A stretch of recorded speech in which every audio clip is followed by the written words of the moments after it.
Good evening, Free Enterprise fans. Welcome to a really exciting 2-in-1 race tonight between moonblazewolf and Zyrak. My name is Invenerable. I'll be commentating tonight with Kobahi. Kobahi, how are you doing tonight, my friend? I'm doing good and looking forward to this exciting race that we're about to have. Oh yeah, two great racers, and they're both at that 2-in-1 spot. If you want to make brackets, you need to at least hit the 3-win mark. Some 3-in-2 racers will have to do some play-in matches for a chance, but you got to hit those 3 wins. If you can make it to 4 wins, you're even better. So a lot on the line for both Blaze and Zyrak tonight. Neither one wants to get that second loss, and I'm here for it. Gonna see what kind of stops they're pulling out. Kobahi, anything you're looking forward to with this start? Any objectives you're hoping pop up in the random pool tonight? Well, just judging off the starting character of Kane, I'm really hoping we don't see anything with Valve, as it's kind of a freer, I guess, objective.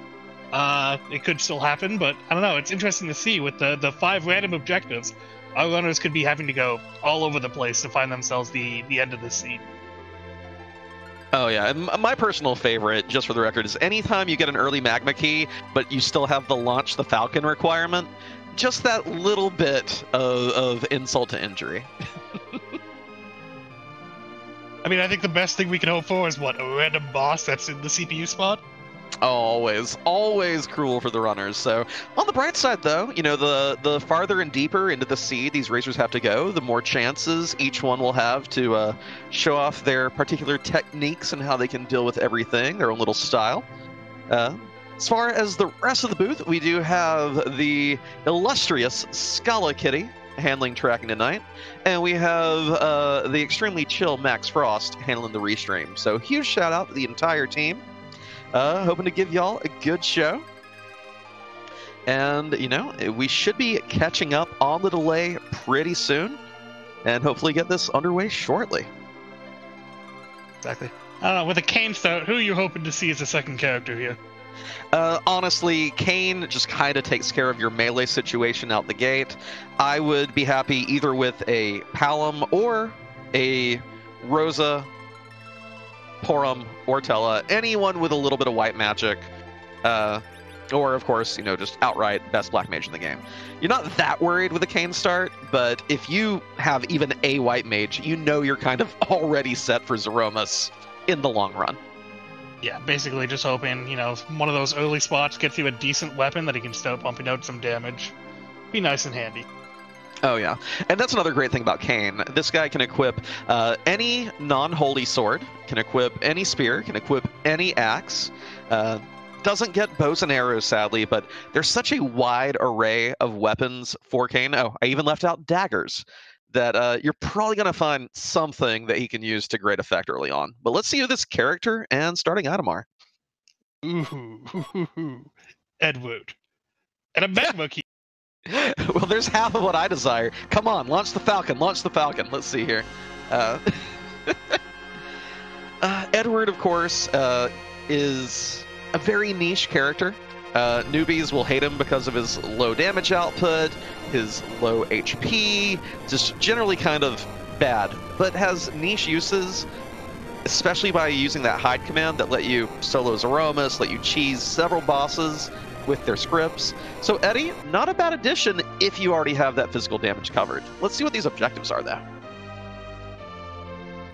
Get Edge, Yang. I saw defeat Sid, defeat Imps. Defeat Sid! They came by too fast. Defeat the Dark Imps, get Sid. So there's a lot of character need here. Yeah, a lot of characters, 1 boss location, Queen in Feymarch, I believe, and 1 actual boss, Dark Imp. So character heavy. We're going to definitely be seeing a lot of checks at potential key item spots.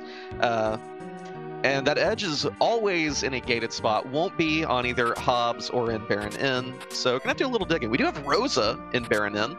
There's the white mage situation covered. Although she's guarded by the wrong set of guards. And Blaze, by the way, finds a Siren in the Damsian Treasury. So we have a Magma Key. We have a Siren.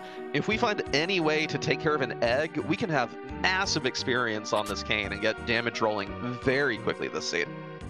Yeah, and I think I've seen at least a Dragoon Gauntlet and a Crystal Helm, so there's definitely some decent, defensive equipment out for this Kayn. Absolutely. Oh, and Zyrak finding a ninja shirt in Baron. That is a heavy cash infusion. Can only be worn by Edge. Gives a little bit of agility boost and great defense, but a lot of people just prefer that strength vitality boost of the black belt gi. So pretty easy sell, and we're in business. See a quick check on the boss on the waterfall being Plague, one of the lunar bosses. An immediate reset. No need to fight that, right? Yeah, the only bosses our racers will be looking for in non-key item spots are those Dark Imps and, of course, Mist Dragon. Mist Dragon still gates a potential key item check. No freebies on this flag set. And there was an Hourglass 2. Hourglass 2 plus Siren. Even with this damage output, I think you could take an egg down. Level 10 Kayn might not be the fastest way to get it done, though. No, but I mean, if you want that immediate influx of levels, it might be something they look at, but I can see them holding off on that for at least a little. Yeah. Now, correct me if I'm wrong, but I don't think I have seen a real weapon for this Kayn yet. No, I don't think I see, a silver knife? I don't know how much better that even is, if it is better than a stoning weapon, but... Yeah. Now, Zyrak did get a Mage Masher, which if we find Magus Sisters or Asura will be very nice. But it's a lunar boss, won't be any of those. I mean, there's your Tella, there's your little bit of ooh. Zyrak has a moment of panic there. I like getting the Tella here. And if you arrange your party, it shouldn't be that bad. We do have a starter kit, basic starter kit, comes with about 3 to 4 Star Veils. So there is a way to just reflect that Wyvern's breath and get it done in a hurry, as long as you arrange your team right. Yeah, but it looks like Zyrak wants none of that right now, whereas looks like in the Antlion Cave we do have the Baron Ingots. Ah, Blaze found a big bomb. This is a very powerful, basically fire 2 attack on all foes. Not quite enough to finish off the top one, but only 52 health to go. I don't think Blaze is in any danger here. No, also puts him to sleep with Edward.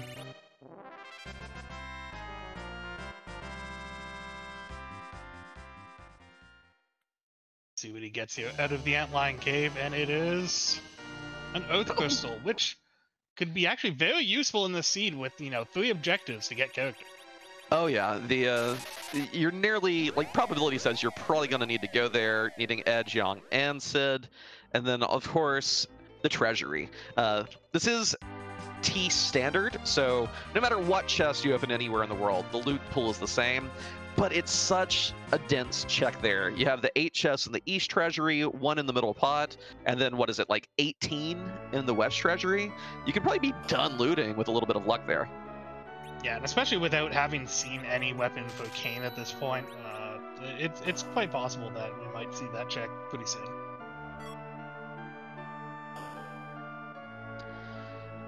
Gonna get a quick peek. I think Zyrak may have peeked this. We do have, I believe that's a Palom in the Kaipo bed. It looked like that ponytail was on the right side. Yes, the ponytail was on the right, and I had forgotten until which way, but... Yeah, not one of the characters we're looking for, but if I find a Sand Ruby, I'm picking up that kid. I mean, the more checks that happen, the more likely we are to them having to go to the Giant without seeing one of our 3 characters. I mean, that is another thing that we've seen a bit of in this tournament that I like to make this play, and that's that if you do have access to a D-Machine grind, and you're still hunting characters or bosses, I will do my grind, and then I will just blast through the rest of the Giant. Sometimes it pays off big, sometimes you live a life of regret, but we have seen Tella, so it is in play. And hey, Cursed Ring in the, what is this, the Troya armor shop?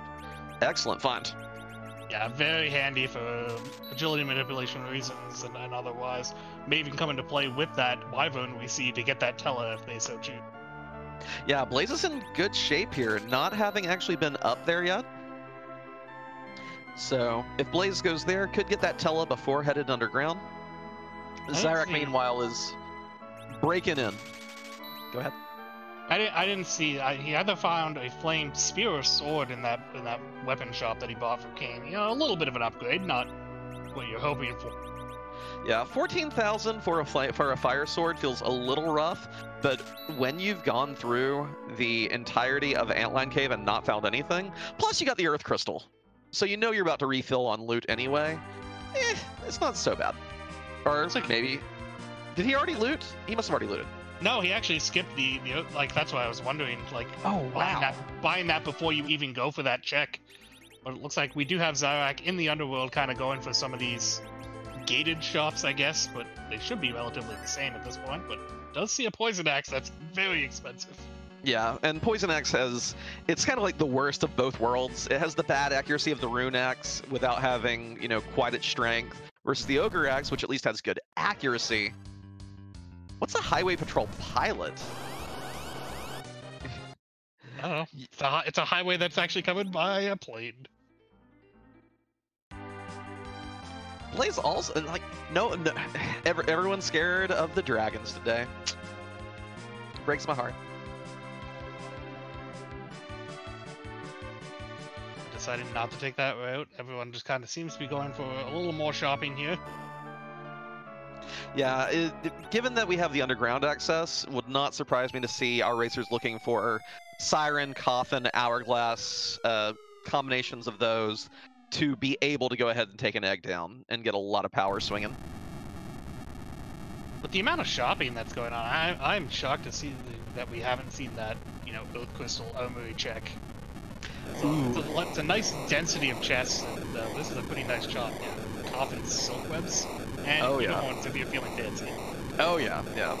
Hey, unicorn strats, they come into play. We saw them in action on that Runner's Review Sunday night with Penguinator and Dia going back over their race. Tricky strat to pull off, but hey, when it works, it works. And it looks like the looting has paid off with Zyrak. He does find a rune axe in those pots in the kind of crossway of Dwarf Castle here, so. Ooh, very nice. And those coffins, now, Zyrak hasn't... Did Zyrak loot Damsian yet? I don't think he did, so I don't think he has the Siren that Blaze does. Wait, no. He must have a Siren. Look where he's going. He definitely did. Just the one. Okay, he did loot. Thank you, Scala. So we're going to see a coffin thrown on this egg. Going to be a very quick 34,000 XP for both these characters. Kane's going to be ready to pretty much solo anything in the overworld at this point. Yeah, it gives him a nice, cool 12 levels, 16 to Edward if you really carried, but 12 levels with that rune axe and a couple defensive items that they did keep. It's going to make quick work of some of those overworld bosses. It looks like Zach's going to take a trip into the Land of the Sun Monsters here. Nope, decided not to. Maybe saving? Does he intend to save scum a little loot here? Yeah, grabbing a little bit of the treasure that's not off the beaten path, hoping to either avoid the warrior's chest, or if he does find it, just take a quick reset out. We did see samurai bows for sale in one of the shops too, so Eddie with the proper bow and arrows will still do a great job of helping Kane clear the overworld. Still won't be, you know, like buff or moon bosses or anything, but he can do work, or you can just find one. Forget why pay? Why pay when there's just one lying around? We do see Moonblaze actually looting the towers of Dwarf Castle. Again, it seems a strange position when you have that Earth Crystal and you skip by it.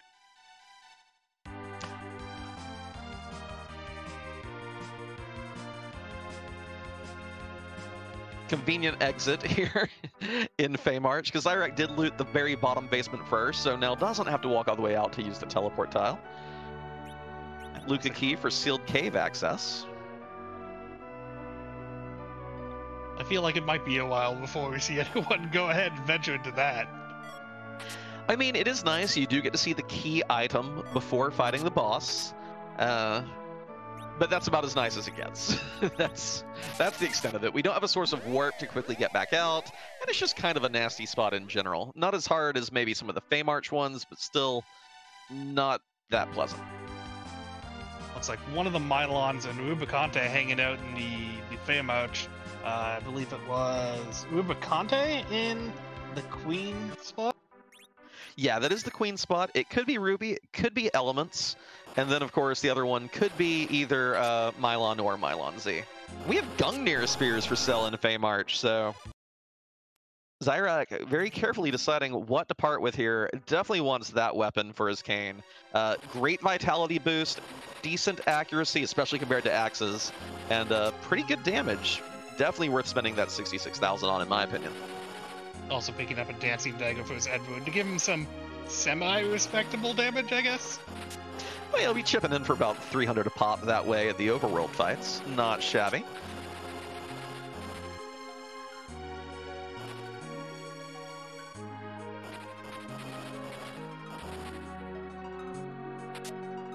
Yeah, kind of a little repeat action here between the two of them. Let's see if we're going to get a... Yep, it looks like we're going to get a Sylph Cave dive as well. This will unlock the first Sheila check up in Fabul's left tower. Lets you do a 2-for-1 there when you go. And is generally, if you have the pan already, even better. You can get away with a single dip into Sylph Cave and a single dip into Fabul. If not, this at least lets you consolidate a few of your checks. Yeah, it definitely worth doing if you're kind of already down here and you do plan to be going back to the overworld. Just at least get you another check. Yeah, and it's also very convenient because you walk on all these damage tiles, both in Feymarch and in Sylph Cave, and then the Fabul Gauntlet fight gives you a free heal both before and after. So just very, very nice and convenient. The only time this ever feels bad is if you get the pan from the first Fabul check, because then you've actually made it to where you have to do 2 and 2 instead of 2 and 1 on your running around. But what are the odds of that happening? When do you ever see a pan with the King of Evelyn? Fabul, wherever. Every time you've checked the other thing first. That's when you see it.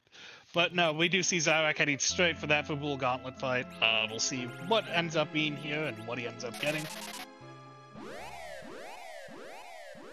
Like Moonblaze just doing another quick check around in the Feymarch and making an early exit. We'll see if he follows in Zyrak's footsteps or what happens next. Dark Elf in Fabul. A little annoying, you won't get your full XP here because it does get split between the forms. But again, with those extra levels we got from popping that Siren, this fight's not going to be difficult at all for either runner. We do see, Moonblaze doing that coffin on Siren action right now for his levels.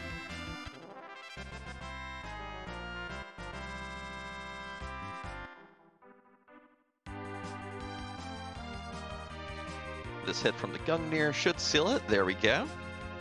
We're going to get one item from the King, and then we'll see Zyrak run up the left tower and get one from Sheila.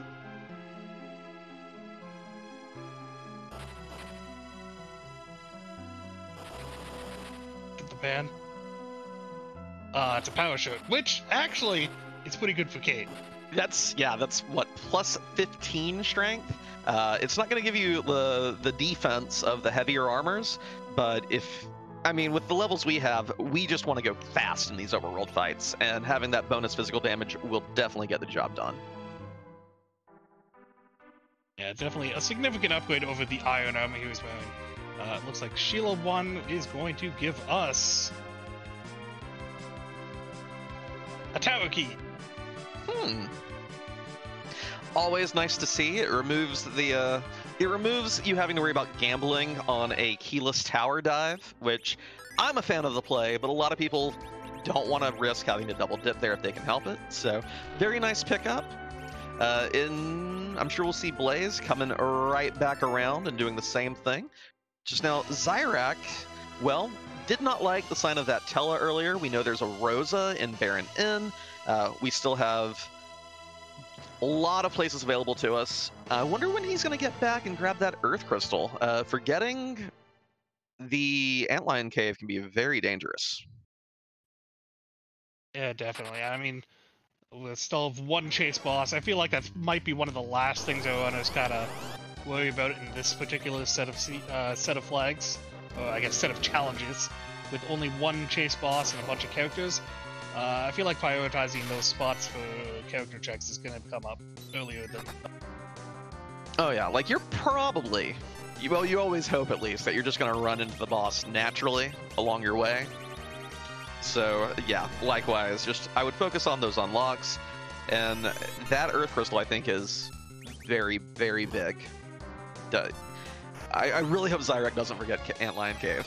This could be a little rough if he does. Definitely with 2 bosses and 2 characters more specifically though. It does look like he has decided to go for that Baron in play to grab Rosa and defeat these. Which are these, the Baron in guards? They are. We saw the Kaipo guards. We fought the Baron in guards in Antlion Cave. So yeah. Moonblaze picking up his power shirt, soon to get that tower key for himself as well. Checking that shield.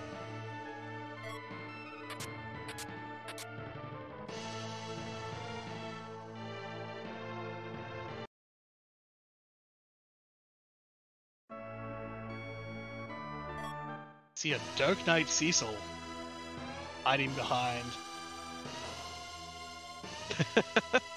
Well, Zyrek's going to be very glad he did that grind, and this is a very slow spot, so shouldn't have a problem getting this Cure 2 off. Question is, will it heal enough? Yeah, okay. Yeah. Imagine bumping into that before you went underground this seed. Just a very, very rude shock to the senses, to be sure. Yeah, definitely could have been a lot worse without those extra levels in HP, but got through with that Cure 2, so should be steaming on through here, grabbing his Rosa and a key item for himself, hopefully. Yeah, worst case scenario there, you can rearrange a little bit, turn your battle speed down, and hide your Edward before the first Dark Wave comes out. But if you can just tank it, just tank it. Artemis Bow. I would not hate seeing a Heroine Robe here. Can we get a Zerker Archer Pew Pew Rosa going on instead of all the... I love it when you get to have an Archer Rosa instead of just pure White Mage. So, Artie Bow thrills my little blackened heart. Does look like, at least for the time being, it is going to be an Archer Rosa. Not much healing needed right now, or that she has.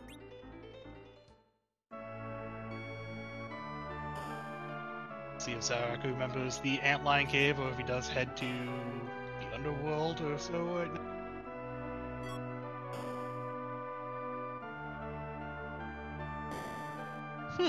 Opting for shopping. Guess figured had not quite cleaned up all the overworld item shops. I knew there was a couple things that he wanted to add to the stack. So very close race so far. A lot of similar routing by both players. Both of them forgoing that Tella. Both of them looping through the underworld for a little bit of a power-up phase before coming back above ground. But Blaze does have that one extra check, and that Earth Crystal definitely opens up some real goodies if you want them. And we'll see how much that affects things depending on if Zyrak does remember or not, but Blaze making quick work of those Kaipo guards and about to find the terror that is Dark Knight Cecil. Still has more than enough HP on his cane to survive 2 hits here. Eddie gets a low roll and hides, so this fight's already free. Don't even have to spend a Cure 2 if you don't want to. Yeah, this fight not being worth experience anyways, and you get a free heal afterwards, so... And here's Zyrak making the play. Apparently figuring already done enough looting elsewhere, not going to fully clear the cave. And I wonder if Zyrak has a few spare exits. If so, can also believe save he bought 5 of them in Troya there, so... that's more than enough to take care of your team until you do get the Zot, where Rosa will learn exit by the power of cutscenes. So, no problems on that front.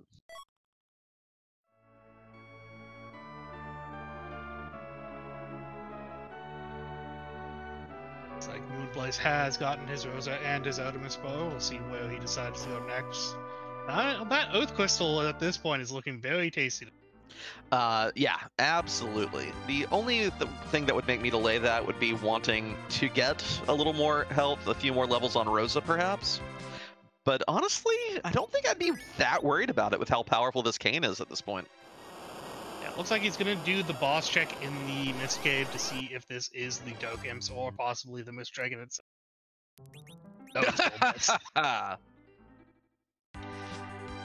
Well, sadly, Golbez is out of the pool, chat. Shame. So, not the boss he wanted, but it does give him the information that he needs that's not going to be hiding somewhere else. Yeah, we've seen Wyvern's out of the way, Golbez is out of the way, and we have Kayn if Val rears her pretty little head somewhere. So, ooh, and I do like this, the power shirt going on Rosa instead of Kayn. Also has a tiara for some nice defensive upgrades, so...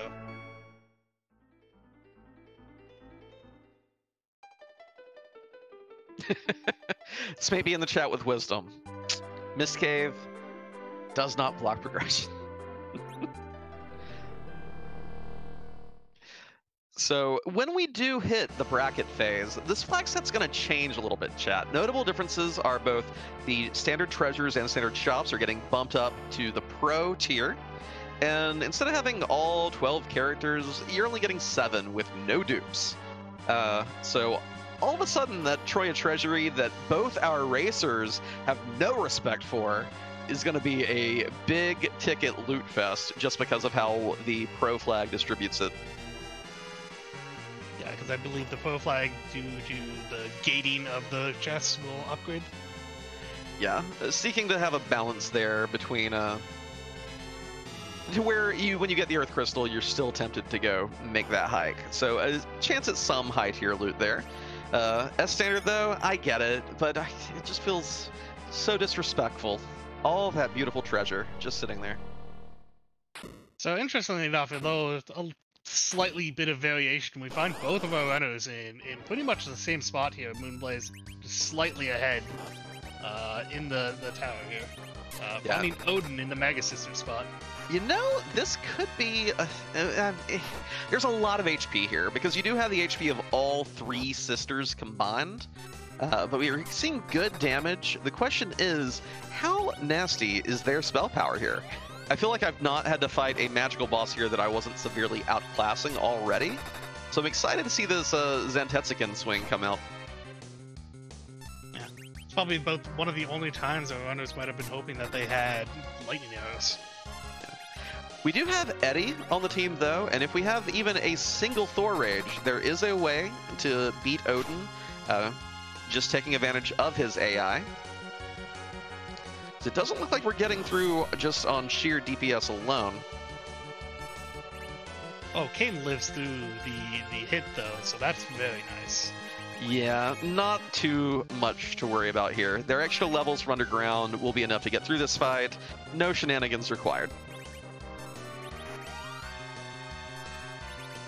So maybe just a little bit of trial of attrition here, but both of our runners should make pretty quick work of this. I don't think we're seeing a second swing here.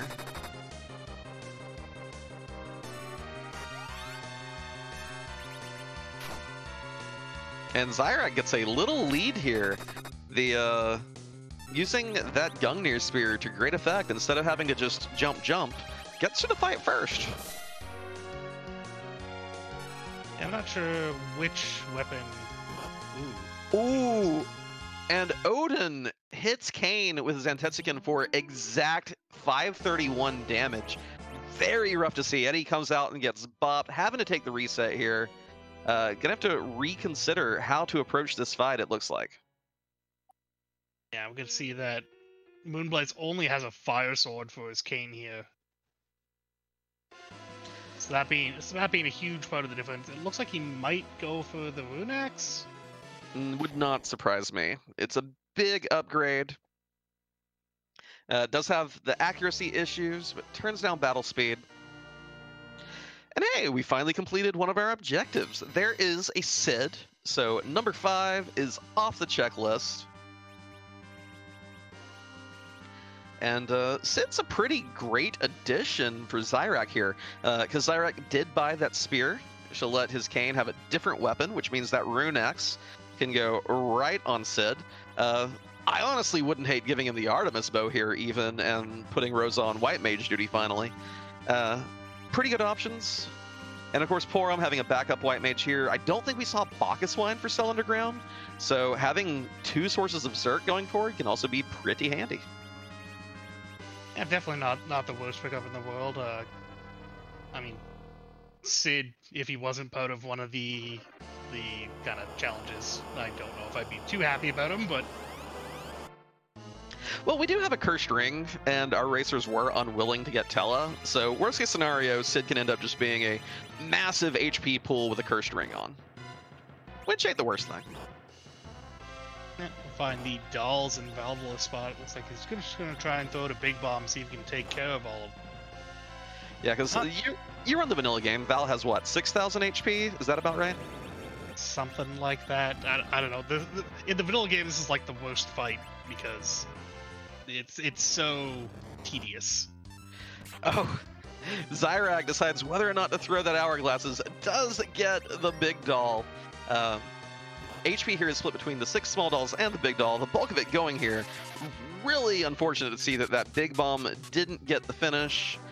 Main thing here is going to be, do you get enough damage in to fully clear the big doll, or are we going to see it split up into the 6 little dolls again? That's a good question. On Moonblaze's side, he does get through that Odin fight. The Unax doing quite a bit more damage than his Fire Sword before. Absolutely. So taking the safety save, does not want to risk fighting that jerk a second time. So when you get out of here, Kobahi, would you go Dwarf Castle, Tower of Babel, or Ordeals, or something else? It might depend on what I get from here. Say if I got something like the Baron Key or the Twin Harp, I'd go there. Otherwise, I'd probably be heading towards Dwarf Castle. It's another key item and another character. Yeah, the Baron Key would be exceptionally convenient, because, of course, when you leave Zot, you don't get kicked back out to where you were in Troya. It lands you in front of Baron Castle, and to be able to walk right in there would be very convenient. And Zyrak does get the doll breakdown, decides to use the Hourglass 2 this time. Not going to risk getting another big doll.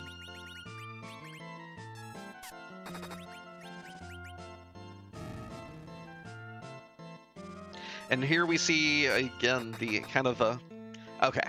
Blaze does have an Earth Hammer, which, you know, has a strength bonus and better accuracy than the Rune Axe that Zyrak's using. And if you use it as an item, it actually has a multi-target attack here, which we'll see if that comes into play in this Dolls fight. Be interested to see if he uses it against the Dolls, yeah. It should take it maybe the orange ones. We'll see if he decides to use an Hourglass or anything here. There is, going right for the Hourglass too. Not going to chance it. So this is great. This will get Blaze a little bit of time back that he lost on the Odin fight. Meanwhile, the reward will be... well, there you go. Any Freen Harps in the chat tonight? Let's see which of our racers will be the hero chat loves. Yeah, the Twin Harp being only slightly annoying in this situation, as you were just in the place to use it, but it looks like Dwarf Castle is going to be the play here for Zyrak. Well, Zyrak is not the hero you're looking for, chat. Sorry. Already have missed with a quick question. These flags, are you required to keep the target character? You are not. You just have to find where they join in the game. You have to reach basically the screen where you decide to keep them or dismiss them, and then you're good to go. Well, there's Val in a pretty spicy spot for her, if I remember the stats at this location. I'm going to pull him up right quick while Zyrak gets going here. Yeah, like this could be a decently fast spot if I recall, but... It is a spot where magic will not hit her. She does have her magic defense set to 255 here, and she actually gets 4 evade modifiers. So I'm not sure Zyrak's team is, 210 with a normal swing. May have to see some actual jump attacks here. We'll see how he plays it. I did notice before the fight he actually changed Rosa into kind of a white mage mode, throwing the Lunar Staff on. And Val going for the throat, weakening and taking down Kane right out the gate. Not taking any guff from our dragon friend this time.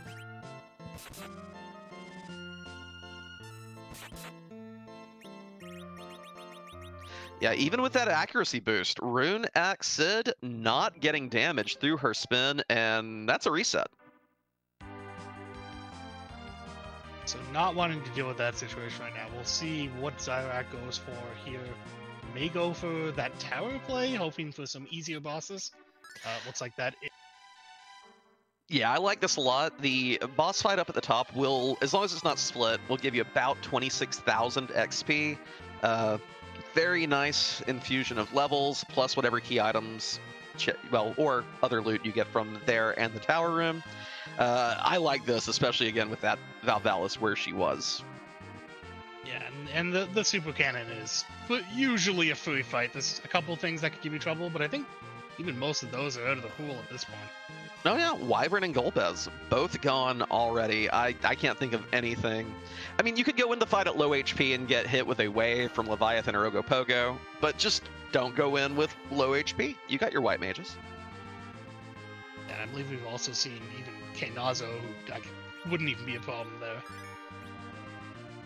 Oh yeah, the one punch. Even if you don't hurt him, the big wave will do what, like 20 damage there? It'd be a very low amount. Yeah. But incidentally, up at the top of the tower here, we wouldn't like to see Kenazo, because this spot does get the combined HP of all of Dr. Lugay's forms. Oh, interesting. Actually, is that the palette swap, or is that he's actually there, the Dark Imps? I'm fairly certain Boardface has fixed that palette swap, so if our racers are paying attention, they will now know the Dark Imps are at the Ruby spot in Upper Babel. Hook required on a Magma Seed. I love it. that is quite the interesting fact. So yeah, hopefully Zyrak is paying attention to that. He does get to this Bahamut fight where Star Veils will be your friend. We'll see how Moonblaze does against this Valvalis that Zyrak did reset out of. But... Yeah, and I will note that both of our racers did buy a few extra Star Veils in addition to their starter kit. Zyrak has a stack of 8 here. Blaze bought an entire stack of 10, I believe, on top of his. So neither one of them should be that worried about the Bahamut fight. Although, we're about to see something that might be interesting. Look at this damage roll. Note that that did not do a full quad 9, even with 3 reflections. So, definitely going to want to push out a little extra damage here and not rely solely on your reflect strats to take this dragon down. Yeah, Dr. Lugay is he's more of an HP sponge spot. Oh, and disclaimer, I called Bahamut a dragon, but it doesn't actually have the dragon type. So you're not doing bonus damage if you have dragon whips or dragoon spears or Artemis arrows. The king of dragons doesn't have to be a dragon. Well, and the mist dragon also not a dragon. They're summon monsters. There we go. They're their own class of being. Also, ooh. However, even with it being a low magic attack spot, if you don't reflect it, it's still gonna hurt.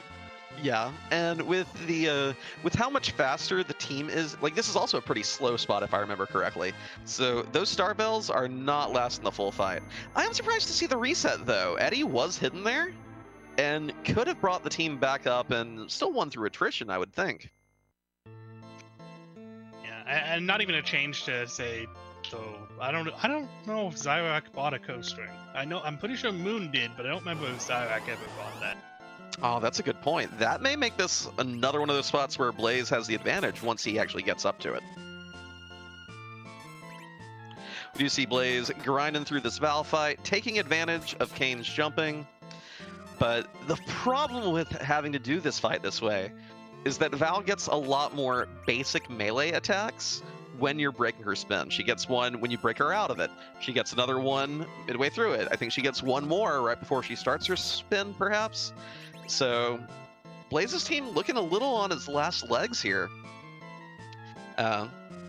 Whereas if you leave her spinning, you have a weak, a ray, and then a single punch. You can blink through it. You have lots of ways to just heal through it.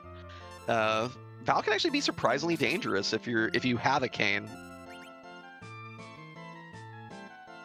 It's like mostly using that Porum and Edward when he is alive to just throw out life spells. Might be using Druozo as a backup healer here instead of that arrow. It is kind of funny. Who would have thought you wanted your foes to be doing more damage instead of less?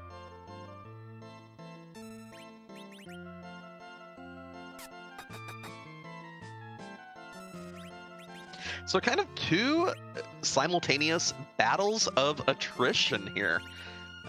Neither one of these has, a very quick and easy trick. Actually requiring a little bit of focus from both our runners right now. Be interesting to see the rewards each of our runners get from their various fights should they get through them. It looks like Zyrax got a better handle, kind of rotating the Star Veils and lights here. I will note that he's down to only 2, but that's enough. Gets through XP on everyone but Edward. Not too shabby. Bursk on the White Mages now. Very nice to see for both that Cane and that Sid to get them swinging quickly. And a Rat Tail. I mean, if Zyrak paid close attention on either of those attempts, he knows hook's required, so little bonus loot for your trouble. Yeah, and we do also see Valveless going down on Moonblaze's side. So we're going to have a fight here with Knazo in the Golbez spot, and then he'll get his character first. Yeah, and this shouldn't be too bad. Golbez spot has about 3,000 HP, so we'll see a punch and then a wave that'll do at most around 120 damage. Definitely not a threatening spot for this turtle. And he's hoping for that edge or yang. No, it's Rydia. So, ooh, interesting here. What do we have left? Package, Hook, Moon, Giant? Giant! Yes, please. It is interesting, by the way, getting rid of Porum for Rydia when, I mean, we have seen a Sylph summon for Cell, but we've not gotten like a key item drop of a Leviathan or a Bahamut summon. She does make a pretty great anchor early on, though, with a base 4 agility. But I think I would have kept the White Mage and ditched Eddie here. I mean, especially without Bacchus wines being available at this point yet. In this kind of seed, Eddie's honestly not the most. He does have his hide shenanigans, but I don't think our runners are going to need them at this point. Yeah, we've already dealt with both Dark Knight Cecil and Odin. Those are the two like real big places to use them. And with how many characters we have to find, I would be surprised. Well, I mean, here's the other thing. The rescue flag is still on. If you were to need Eddie for Zoroma strats, you can go pick him up. Ah, that is correct. I did miss Baron in my character location. So we're going to get another little cutscene here, courtesy of clearing the cannon room. I was so focused on Moonblaze, I didn't even see what was in the cannon room there. It was D-Lunars, so another lunar boss out of the pack.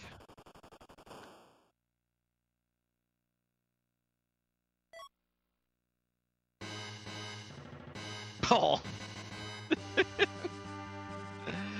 Just some fruit. Yeah, Silver Apple, one of those J items we didn't get in our vanilla US version. Plus 50 max HP to a character. Doesn't hurt, doesn't help an awful lot either. So yeah, let's just see what Blaze gets for his trouble here. I think a hook here would be kind of funny, since Cyrek does have that rat tail and theoretically knows where the imps are, but is currently in the state of fading Dwarf Castle. And interestingly enough, it looks like he's going to take a dip into that Luca Cave, check what that key item and boss is. So. We get the Darkness Crystal on moonblazewolf's side, so that opens up a whole lot of ground to cover. If you want that Tella, it opens up the D-Machine grind, of course. We could just find Sirens in the Moon Shop. Blaze looks to be headed right to Mysidia, wants to see what he's uncovered with this lunar access.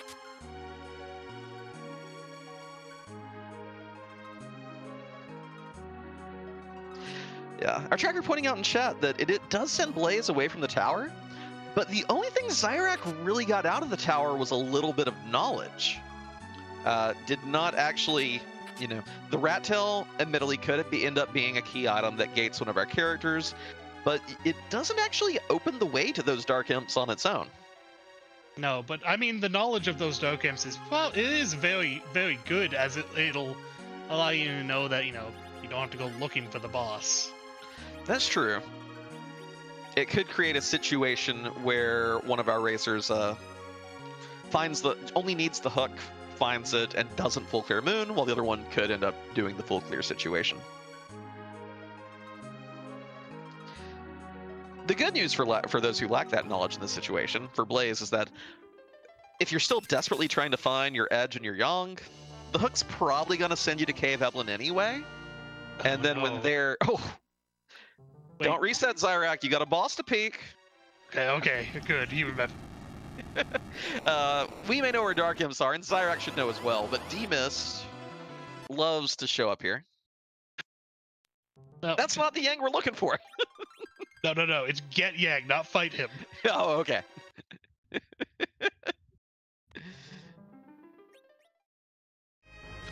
Yang just practicing his karate in a cave in the underground.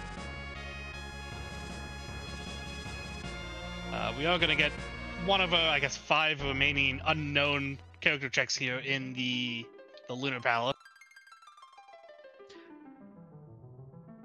Who do we got? Still holding out hope for a giant seed, so. How about D-Mist on Giant with Hook? Ooh. That then gives you... Okay. Well, there's the edge. Have we found any meaningful weapons for him yet? I saw a cat claw, but, like, realistically, not really. Long blades were for sale in an overworld store. And you can sometimes find ninja blades in gated shops. Question is, I believe we did see a Mage Masher, which is one of my favorite weapons for Edge, in fact. But Blaze hasn't gone into the equip menu, so let's see how starvation mode this ninja is. It looks like he's decided to take a quick check on at least the boss here.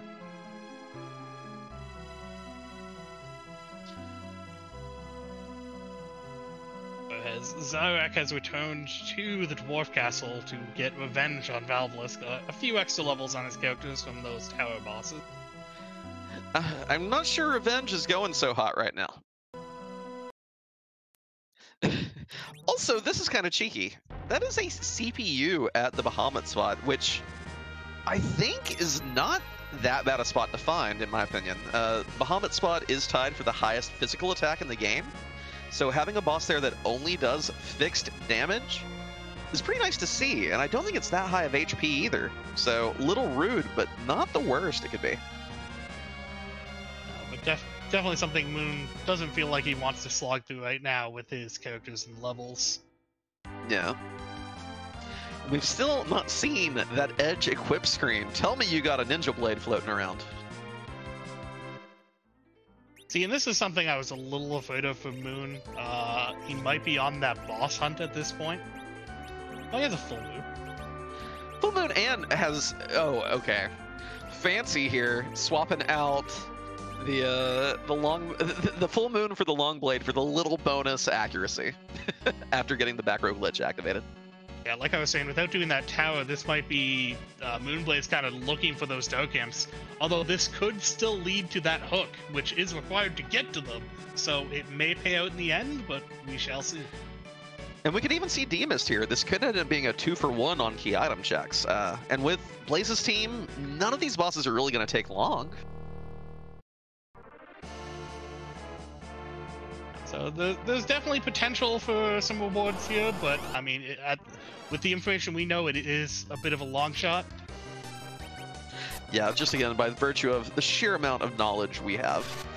But I can also see not wanting to dig your teeth into the moon and leave spots like this hanging when you know you can clear them this quickly. Yeah, interesting. I don't think we've seen sirens anywhere either, so if they've checked all the shops, the only place they might be is Headlong Cave now. Also, yeah.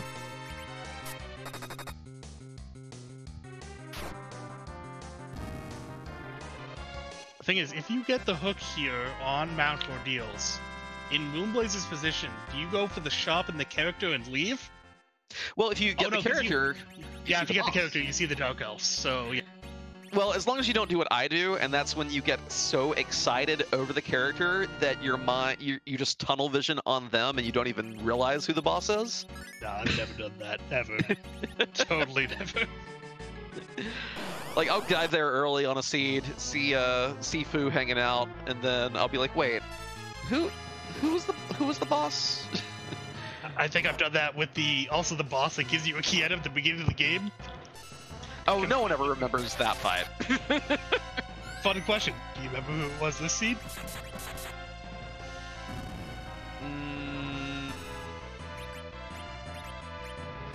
Nope.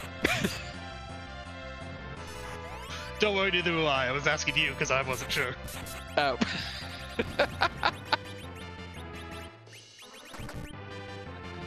That is one thing that the dev team is working on, to where if you do generate a seed with random objectives, to be able to see them on the title screen. For Enterprise, we want it to be more about the gameplay than about how quickly can you read. So if you can read those before you start, you're probably more likely to keep track of your Baigan fight as well. So it'll level the playing field a bit between speed readers and people with photographic memories and the rest of us chumps. But with Bygone falling into the deep ravine, Moonblaze about to get his key item here on Mount Ordeals. Zarak did get his revenge, got his Rydia that he is promptly going to throw Edward away for. That's a little spicy. That's a Baron key. That could be gating our Yang, of course. And we still have to find that hook, and it's at least 2 key item checks, 3 if we find a D-Mist. Finding a Leviathan in the mirror, not going to be much of a problem in this spot. Having 1,000 HP.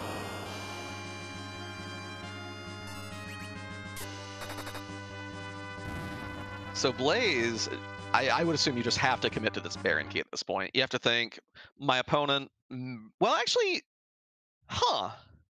if you're in a race and you've faded that Tella, and you get that Darkness Crystal, do you start to worry that maybe your opponent took him and has already done a D-Machine grind here at the 50-minute mark? Well, probably not with that Val where she was, but still.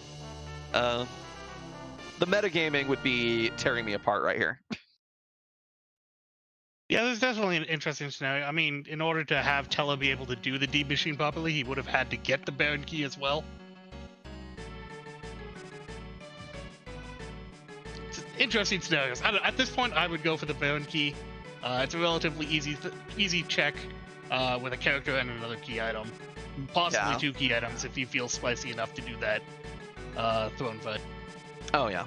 I mean, as long as you don't have that Yang yet, you have to go direct to any spot that has a character. I'm completely agree. I mean, at this point, they're just holding out hope that the Yang is not on the giant. That's what everyone's hoping, right? Everyone except for the fans. And us in the commentary booth. Yeah, everyone besides these 2 racers wants that to happen. But these 2 racers definitely do not want that to happen. I mean, an excellent point that Blaze doesn't know that the imps are at the Ruby spot. So he has even more reason to dive down into here. Yeah, even presuming he remembers what this first boss is, that neither of us remember what it is. An extra check and extra 2 boss spots and 2 key items with the character. It makes perfect sense to jump into this Baron. This will be pretty interesting to see if, in spite of the lack of knowledge, if Blaze's skipping Tower of Babel saves him time in the long run. Which, I mean, if we get a hook here, is very, very possible.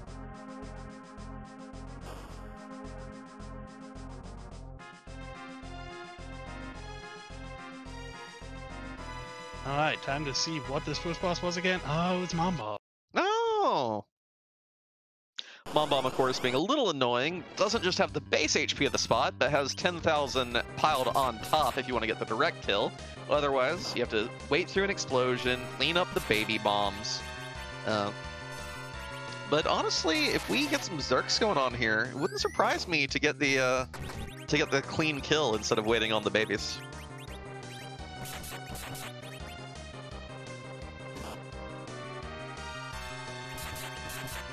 Just also using some of that intermediate summon magic that Rydia receives from growing up.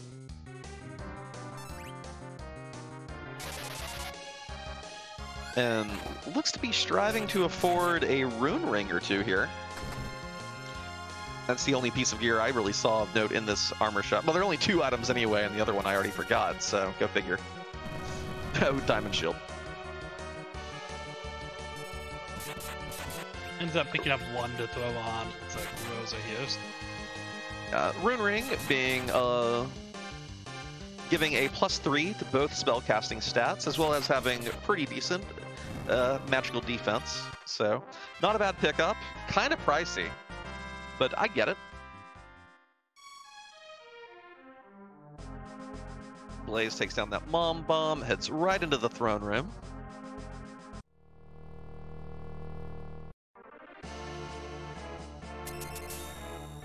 Looks like we have, with this Ogre Pogo repelled him?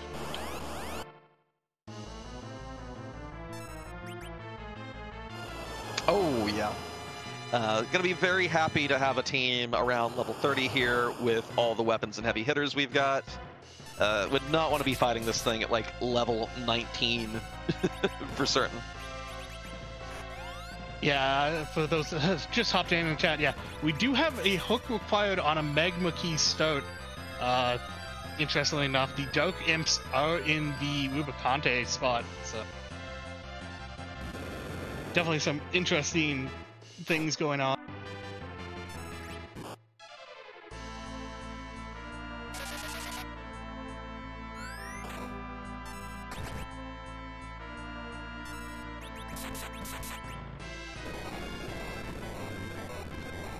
Beyond that, I believe the only other kind of half question we have is where is Yang, and is it Rubicante or the elements on the Queen spot?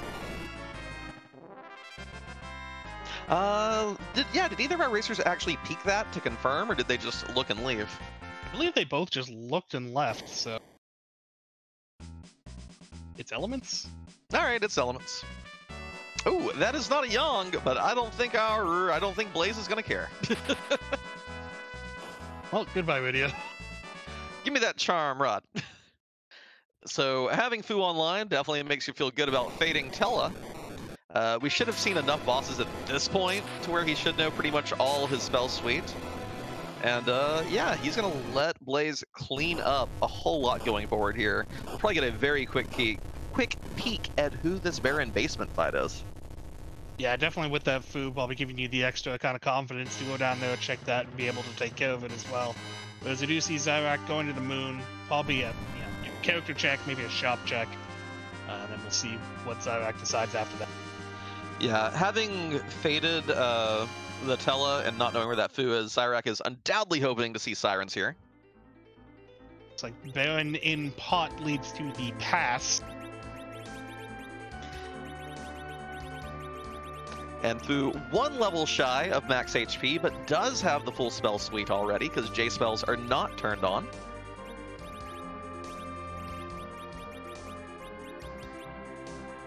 Flipping over the +10 white magic stat stick to the +10 black magic stat stick. We know what that Fu is here for. And as expected, looks like he is going to take a quick look to see what's in the basement.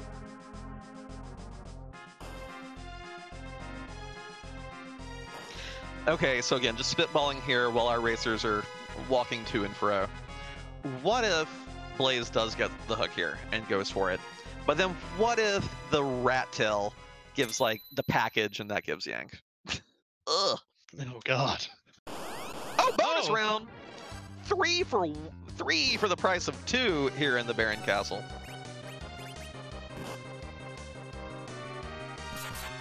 But this Demus is going to hit fast and hit hard. Luckily, you can very easily Battle of Attrition this. It does take 3 attacks, then go into Mist mode, and that's a time to cast Light, cast Blink. Get ready to unleash heck upon it with your nukes. Yeah, and oh, we get to welcome everyone from the RPG Limburg stream. I believe the race there between... I can't remember. I was watching it before this race. It was between Norimaki and come on, brain. Come on, brain. Norimaki. And nope, I've lost it. Mumuni. Norimaki and Mumuni. Thank you, chat. Had a race over there wrapping up. We're in the midst of another one here, this 2-in-1 match between moonblazewolf and Zyrak. Each of them trying to get their third win tonight to secure the chance to make brackets. Yeah, we definitely have an interesting seed. I mean, we started off with the Magma Key, went through a lot of actions, and it discovers we still need the hook to complete this, as defeating the Dark Imps are on the Rubicante spot in the hook path. Yeah, and the boss at the Queen of Town of Monsters is the Elements fight, which won't be that difficult once we get a little powered up. And yeah, both our racers have each completed 2 objectives. We see Zyrak clearing out the hairdryer's chest for a little bit of loot and a little bit of bonus XP, since neither D-Machine nor Siren Grinds are on the table for him. And Blaze should be cleaning up this D-Mist pretty quickly. So just a little bit of EXP, maybe a nice item out of this chest, but who knows? Yeah, again, the fact that not going, not having access to a D-Machine grind, the most popular one for grinding a ton of levels at once, not having Sirens for calling out those easy fights, but the hairdryers showing their stuff and forcing a reset for Zyrak. Yeah, definitely not something you want to see, but happens sometimes. And it looks like Moonblaze has made work of the Mist Dragon. There's another power. I mean, this seed is screaming to have some sort of melee involved in your Zeromus fight. With 2 power robes, that is a lot of bonus strength. We will definitely not see a reset from this, because D-Mist will gate another item check. Gotta go to Mist and talk to Rydia's Nuzin Mama. So I'm just gonna walk out of here while Zyrak takes another whack at these hairdryers. I think I saw... Did I see an hourglass throw that time? Nope. Swings are still coming. Really trying to get the life glitch off on these things. Get that extra experience. But they're still hitting pretty hard.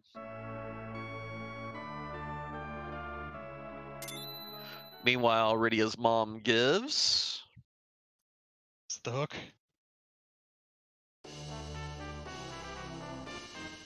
Oh. Ribbon. Not bad. Ribbons do have really great magic defense. They don't give any stat boosts. They provide a plethora of status defenses.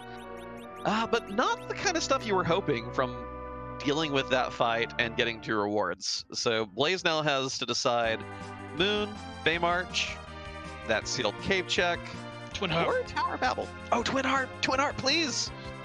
No, nobody's going for the Twin Heart play. Zyrak gets down to 2 hair dryers, but is looking in dangerous shape. Taking another reset. Ooh.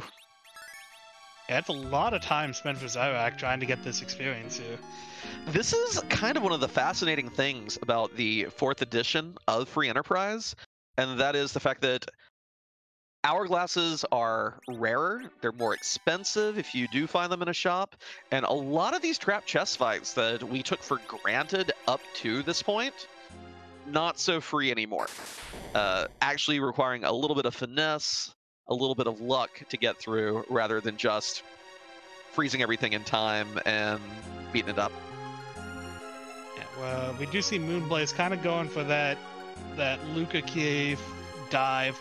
I feel like we're going to see the check and then the reset after the boss check here. Yeah, I don't even remember what the item was. I know the boss was not one of our required ones. And the item... Wasn't it a glass helm? I think you're right, yeah. Yeah, oddly enough, if you had that glass helm, this hairdryer fight wouldn't be as nasty. Oh, that's absolutely right. Glass Helm gives ridiculously good physical defense, not one iota of magic defense or evade, but it ain't shabby. Looks like Zyrex seeking more fertile ground to dig up here. What would you rather deal with? Hair dryers or CPU right now? I mean, CPU ain't one-shotting your Rosa. I mean, the only downside is he does not have that Fusoya yet. Looks like he may be going for it, though.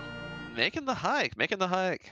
Blaze, let's see. Blaze has not seen those imps yet. Let's see if he, yeah, he's going to peek the boss, and I think we'll see a quick reset here. The rat tail came from the tower. Yeah, top of tower, Bahamut at Dr. Luge. So yeah, we see that remedy there. We see the it healed for 3,083, so just shy of 31,000 HP on the CPU. It's not the worst in the world. But we're going to see Blaze hit up Feymarch here. That Fu makes that Elements fight super easy. Yeah, we'll see if he just kind of goes for some direct damage. He might even just go for some reflective type to skip any sort of transformation. Yeah. I wonder how Blaze feels right now, because he did full clear Ordeals and Baron, and actually got no progression out of it. Just that bonus Fu. Do you feel that Fu is enough to make up for that time sink? It's interesting. I mean, at this point, I feel like he's just kind of trying to clean up his oath before kind of committing to that moon. I don't know. You might feel slightly behind at this point. Yeah, but of course, Zyrak definitely has to feel a little behind as well after taking those 2 attempts at the. You take the 2 attempts at the hair dryers, you definitely feel behind. Yeah, I mean, Zyrak making good use of the Sylph that ignores the wall on CPU here. I kind of forgot about that. Yeah, both of our racers have Sylph. Oh, I wonder if Blaze had just forgot about that when he was up there. Like he ignores the wall, and that healing is more than enough to make up for that 10% that the attacker does each pew pew pew. Yeah, so definitely a very good strategy, and we'll get him through the CPU fight without much of an issue here, so... Yeah, and here we are seeing Blaze pop a Star Veil. The elements, while in Mylon form, will just punch and curse occasionally. It's a very foul-mouthed fight. And as long as you just reflect fires, nukes, cures off of your wall, you don't have to worry about it moving on into any future phases. That looks like he's going for those fire threes while he's in that Mylon state.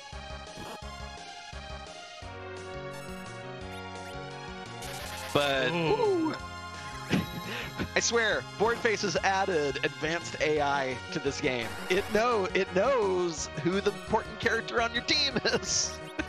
So that Fire 3 is gonna whiff without an edge to bounce it off of. Galaxy Brain from the elements here.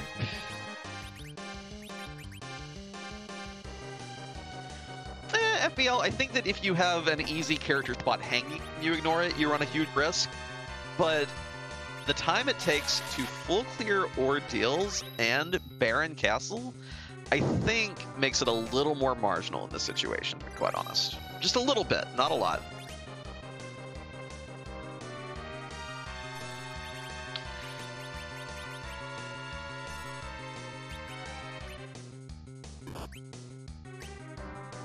He has the wall up on Fusoya, who is also blinked.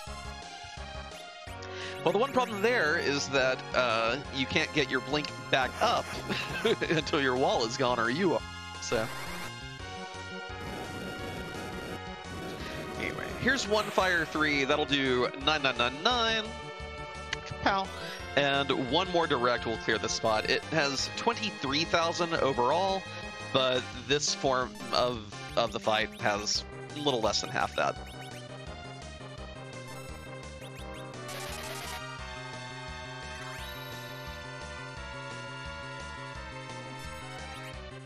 And I'm loving these Sylph strats on the CPU fight. Keeping Rydia, definitely the right call. Yeah, it's paying off for him quite a bit here. Is that wall still going to be up? Oh wait, did he try to reflect instead of doing direct? Okay. It's still up. It's still up. wasn't sure. The passage of time within battles for things like Wall is still one of the finesse points that takes a lot of time to get used to.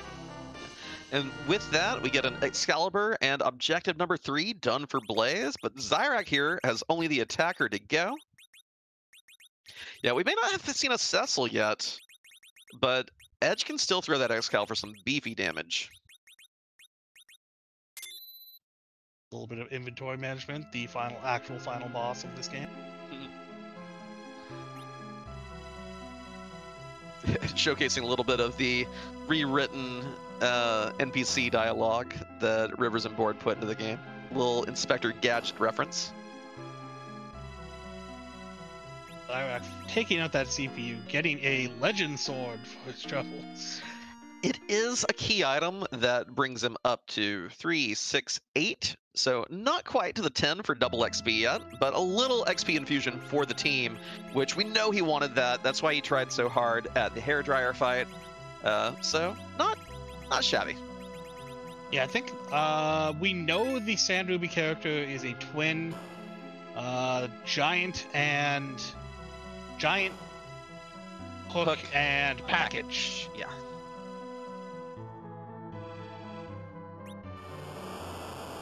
So Yang is hiding somewhere within one of those 3 areas, but only one is technically accessible at this point. We do see Mylon and friends in the Leviathan spot. Not that bad here. The gas will only use a drain attack as long as Mylon's alive, so you can clear them up. Mylon's Lightning 1 counter won't be too bad. The roughest thing to deal with will be Mylon's punches once the gas are down. But only gonna punch ever so often, and if you get your blinks up, not gonna be an issue. And Sand Ruby was peaked. It is Palom. Ponytail on the right.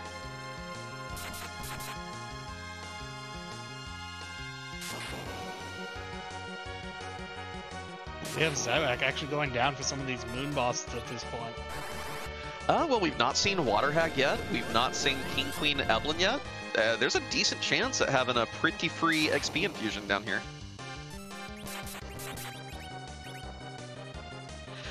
Quick question for the rest of our restream team. Scala and Max, which of you rolled this seed? I know the answer. Okay, Frost rolled it. Yeah. I was just wondering if we are more or less likely to have required Twin Harp as a function of that. We do have the Dr. Luge fight in this, the Pale Dim spot. An easy-ish fight, but again, it's another one where you're going to lose out on some of that experience. Yeah, the Valnab will punch decently here. Luge's final form will do a whole bunch of percentage-based attacks, either on his HP or your HP. Not too, and they're even reflectable, so not too hard. The main thing is just keeping your team up through attrition. You see Mylon going down in the thing. We do get the pen. Ooh. That, of course, opens up 2 more key item checks. You get 1 from the Sylphs when you bop the Monk, and then 1 from Sheila 2 when you return it to her. So, kind of a really big get for Blaze there. We're still looking for that hook. I mean, interestingly enough, I don't think Blaze himself knows that he's looking for the character, but he doesn't know he's looking for it for another. Also true. But again, you're definitely checking that character before you go giant if you do get the hook. So finding it here will lead him to make that check, undoubtedly.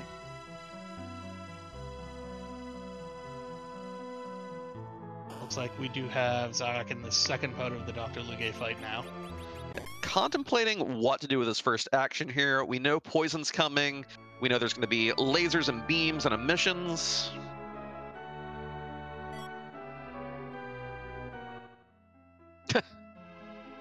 Well, another key item. That's 3, 7, 8, 9 for Blaze at this point.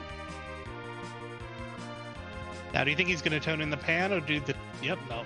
I was wondering if he's going to stop off and do the tower there, but looks like he's deciding to finish off that pan. Yeah, very big never tower energy here. Now, what I would like to see is after walking on all this lava, you know what else will give your team a free full heal? Twin Harp? Yeah, Twin Harp. So, I love going from the Sheila checks to Cave Magnus, so hopefully Blaze does the same.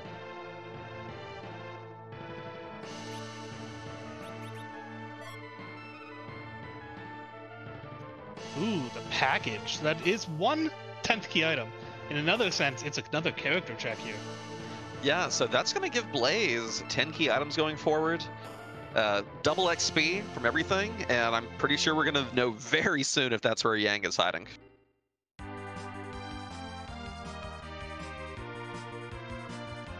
Yeah, I would guess he would check this almost immediately here. Zyrak, meanwhile, handling that battle of attrition with Dr. Luge. In the final four, entire team's looking pretty healthy here. Not too much to worry about at this rate. Cecil. I'm a little surprised at that reset for two reasons. One, we have that Excal that we got from Feymarch. Two, Blaze doesn't know where those imps are yet. That is true. Still no... Okay. All your blessed Freen Harps in chat. Come on. Blessed Freen Harp. Let music be required this seed. Thank you. Oh, he's going giant. Well, he knows it's down. It's a coin flip. The character is either on giant or behind the hook. So, when you're down to the 50-50 shot, I can see it. And if he wants levels, well, that foo can definitely make your grind happen. Looks like we get a Zeus Gauntlet for the fight with Dr. Luge. Going straight to edge here, it looks like. Fantastic piece of gear, but you hate to have committed that, what, 4-ish minutes to that fight just for gear at this point. Your team is not scared of Zeromus, really. You just want your loot. I mean, you want your key items, and you want your levels at this point. That uses that exit to kind of reset his position here. I actually don't know if that's faster. I'm sure someone's timed it out. Exiting versus either warping or walking back. I think I like warping better just because of this cutscene right here that warps you into the lunar subterrane. You lose a lot of time there just because it has to be all fancy and, you know, have the fanfare and all those things. Oh yeah, chat, yeah. Jada the Vice, we know where they are. Blaze does not. Now Zyrak is definitely running that. Oh! Oh no! What is the fight even here? Because we have a fancy gauntlet, fancy Fabul Gauntlet, dude. So it's gonna be a whole bunch of fights from the giant. This is where this is where you really wish you'd found an hourglass. Dark Paladin in the chat saying free grind. I would like to see your definition of free. I believe he threw a Thunderclaw on edge there to just get some damage multipliers going in here. Hey, ×4 is super nice, super nice. The funny thing is that... Yeah, with 4 times experience, though, this is going to be quite a few levels for his party. So many levels. But are you going to survive? That's a secondary question. Well, seeing solitary Mac Giants is very good. They're only going to punch one at a time, depending on what you hit them with. Ooh, taking out Kane. Yeah, those charm arrows doing quadruple damage because they're giants. Very nice. D-Machines actually will not be that terrifying a fight to see either, because they only do a percentage-based attack. Main threat is opening the fight without enough HP, MP on your characters. Whereas we do see Zyrak bumping into Ashura down here. Well, if he has that Rune Axe kicking around, that's going to be super effective here.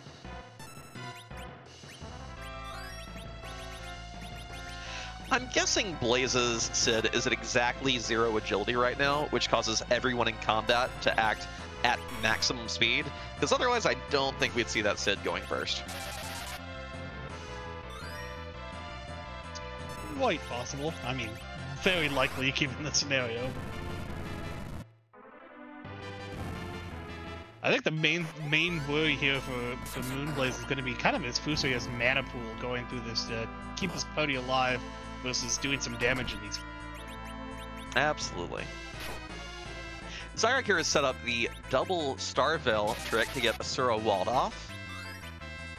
Has Sid swinging with that Rune Axe. Yeah, I believe he threw a Mute Dagger on Kayn. Another source of quadruple damage here.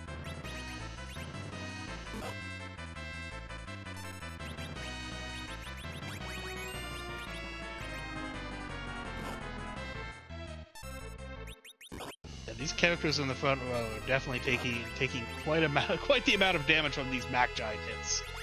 And even some of the back row hits are not being too kind. Yeah, sometimes a blink can be better than a cure. Sometimes just getting that guaranteed 2 stack of buffers rather than going for direct healing can save your bacon. Right, so that's the 4th fight? Or was that the 3rd? I think that was 3rd, but I'm not sure. Does he get this cure off? Ooh, he does get it off before the blaze comes out. Whew. I know that is a huge sigh of relief.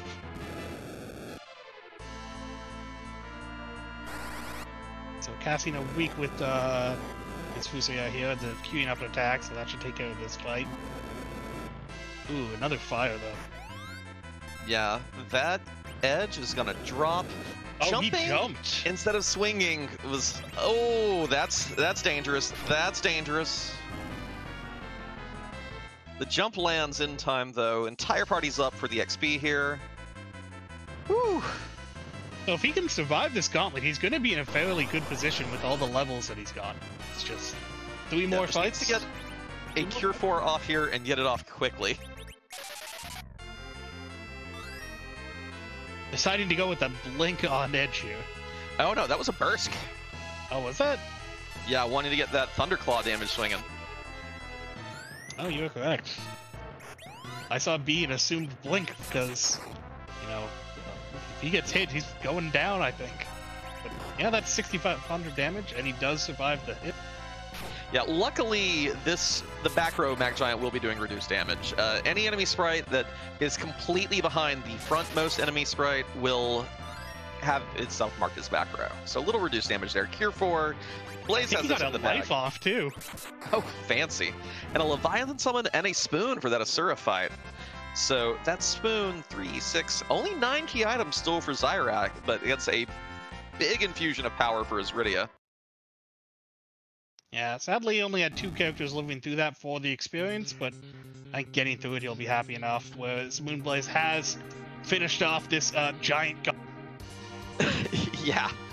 Like, I really do, in retrospect, like the play up here. Even if it hadn't been the Gauntlet, you have to think that with a couple sources of Blink, your Fu on standby, that you can deal with a lot of fights at the element spot. We've learned that from playing giant % seeds.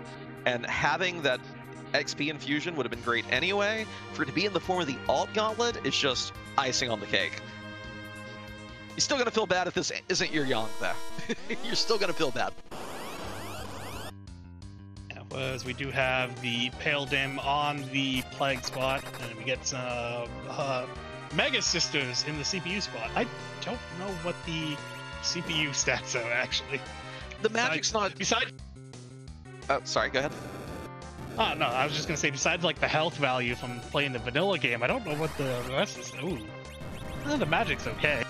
Yeah, the magic's okay, but it's actually tied with the Bahamut spot for the highest physical attack in the game. I was surprised that Mindy only did about 700 to Rosa, but Rosa is back road and pretty well equipped here. Yeah, just shockingly high physical attack here usually. Like there, 1200 to Edge, but the team looks like it's in good shape here. Oh! Well, poor Sid. Yeah, taking out the middle sister though is usually the biggest problem. Getting this burst up on Edge is also good. That way he cannot be charmed by Sandy. And that Mage Masher for the quad damage, cleaning this fight up very nicely. And another 300,000 XP. Blaze is going to tear through the moon if that's where he goes next. Yeah, but the all-important question, did this lead to Yang? If not, that narrows it down for us.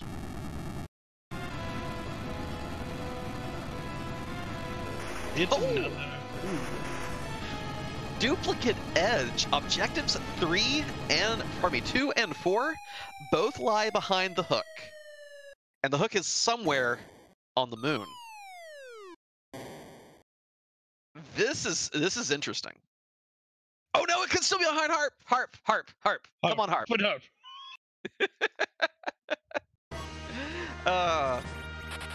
So that is good news for Zyrak. Zyrak has made progress on the moon. It's likely the hook is up here. And Zyrak will then be able to go straight to his Yang, straight to his Dark Imps. Moonblaze looks like he's going back to his airship here. Is he going for that tower, or is he going for the Twin Harp? We'll see. We'll see. It's tower. Oh, shame. Well, on the bright side, when he's done here, literally the only thing Blaze has left on Earth is the Twin Harp. Nothing else. Not to mention, he's going to make such quick work of all the bosses. Exactly. The literally XP all infusion. Yeah, like Zyrak here looks to be ahead, but those levels are going to make a big difference, and that Fu is going to make a huge difference. Like fight after fight after fight is going to crumble in front of before Blaze.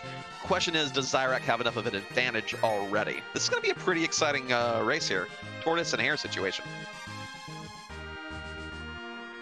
And it looks like we see a save being made here, kind of on the early save spot. I'm guessing that's if there's nothing on the top of the tower, he will be doing a reset back to this to just go for that super cannon.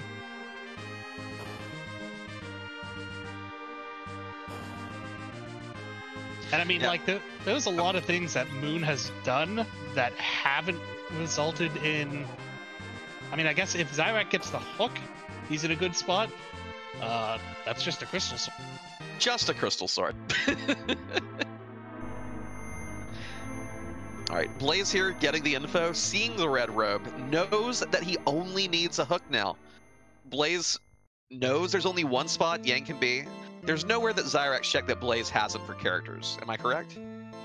Yeah, I believe at this point, Moonblaze has checked every character spot except for that Epilogue Cave. Yeah, so Blaze knows exactly what he's seeking at this point. He can reset out of anything and everything that is not the hook. He doesn't need levels, so it's not even a situation where you kind of want to save your health. If he goes Moon, every time he opens a chest, he can reset back to his save point, not have to heal up, have everyone at max HP and MP for fight after fight after fight, and just tear through the entire place.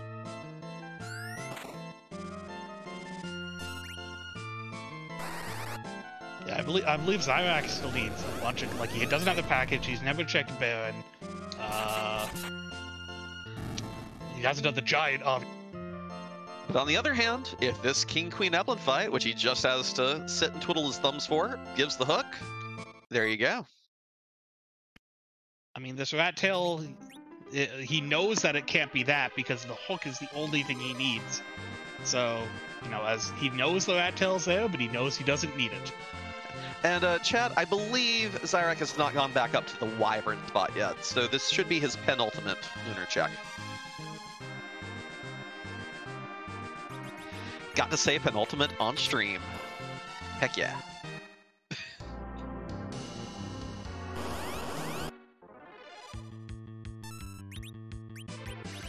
Alright, let's see what Zyrak gets out of this Ogre Pogo. Oh, it's the hook! So, Zyrak, I highly doubt, is going to bother with the Wyvern spot. We'll see. Got a really nice XP infusion there. But Blaze is now on the clock.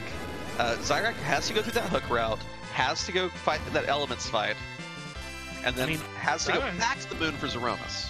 Zyrak is still walking here. It is possible he's thinking maybe one of the character check spots is gated behind this Wyvern spot and doesn't want to leave it behind. So it looks like he might just finish off this Wyvern position, just to be sure he doesn't have to come back to the moon. Yeah, that's true. And if this is your pass, even better. So the play makes sense. We have, our all-seeing eyes up here in the Panopticon. We know what's going on here. But Zyrak doesn't quite yet, and has not seen the package spot, has not seen the Baron spot, has not seen the Giant, so knows there's a lot of places this Yang could be hanging.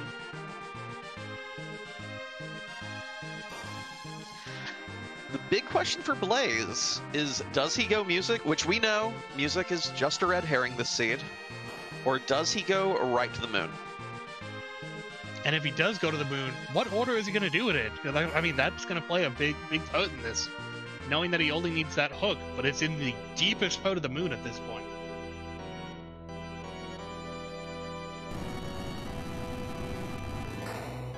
Yeah, Blaze about to get an apple a day. And Zyrak going to be taking advantage of elemental properties here to tear this ruby to pieces. The punches here are going to be the far bigger threat than the fire counters, just because Wyvern's magic attack is actually pretty low. Kind of balance out its mega nuke traits. It looks like Moonblaze is heading for the moon. No love for music tonight, chat. Please file all complaints with... I mean, the chances are he has every moon check and literally just the twin harp. Now, seriously, the reminder, chat, make sure you follow both our runners tonight, and that way next time you see them streaming, not in emote-only mode, not on delay, you can say, hey, I want Twin Heart music. So that's where to go file your complaints. Make sure you give both the racers a follow. And if you want to give some love to the Restream team as well, we're here trying to put on the show tonight. Ooh, Sand Ruby, but I think Zyrak already knows that's Palom, so... Let's see which way Blaze dives down here. Yeah, he has flown away from the Bahamut Cave, so he is going the right directions, just how right?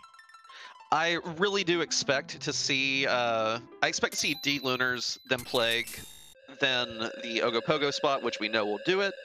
The question is, how quickly does Blaze do it? Because he's going to have the pass advantage on Zyrak.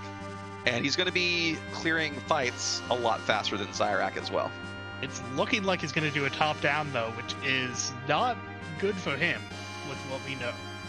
Yeah, these fights, this Luge fight especially, is not going to be fast. I call him Dr. Dialogue because of how much he talks. And so this is eating into Blaze's chances here. Looks like Zyrak's going to go tone in that rat tail quickly? Yeah, again, he doesn't know that everything he needs is behind the hook. That is true.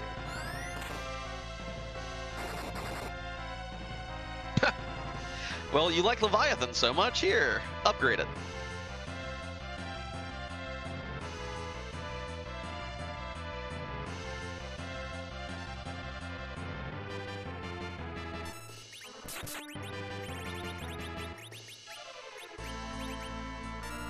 Anyway, Moon very not haunted today. Zyrak has had a few hiccups, but has not gone down quite nearly as many rabbit holes as Blaze had. So avoided Ordeals completely, avoided Baron completely, not done Fey March yet, avoided Giant completely, but is going to have a little more marginal Zeromus fight.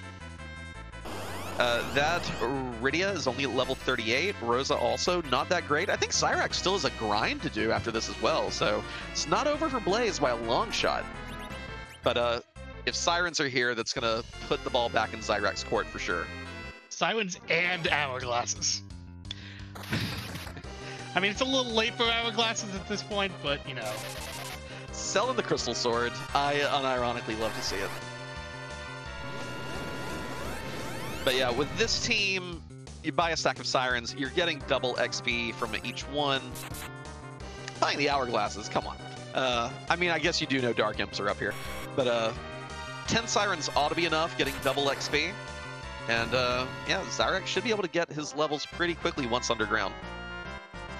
I mean, he is going to have to walk back through the moon, I guess, because he's not going to get the pass, getting everything he needs, going through here, and then back to the Feymarch for his last check. But yeah, and you know, he could just go straight to Feymarch and then do a dragon grind on the moon, again, since he doesn't have the pass. Could hope to get the pass from Feymarch and then decide where to grind. I mean, we know he doesn't, but there's the Yang. That'll be objective number 2 for Zyrax in short order. Blaze takes the reset on the Zeus Gauntlet, doesn't want to have to heal back up, just resets and keeps on trucking. now, is he going to stop on Wyvern on the way?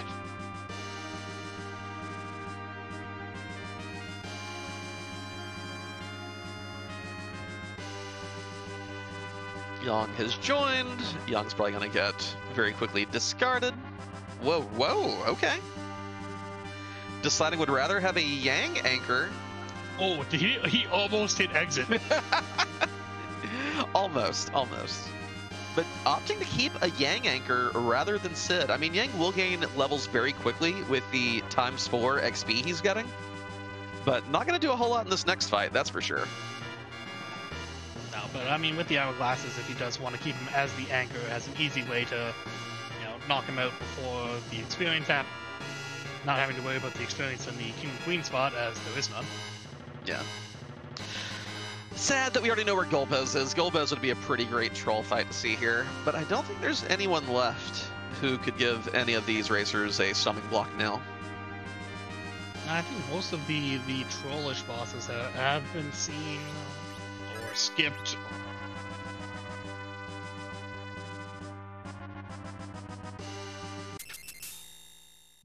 We do have Moon. He did skip the Wyvern spot.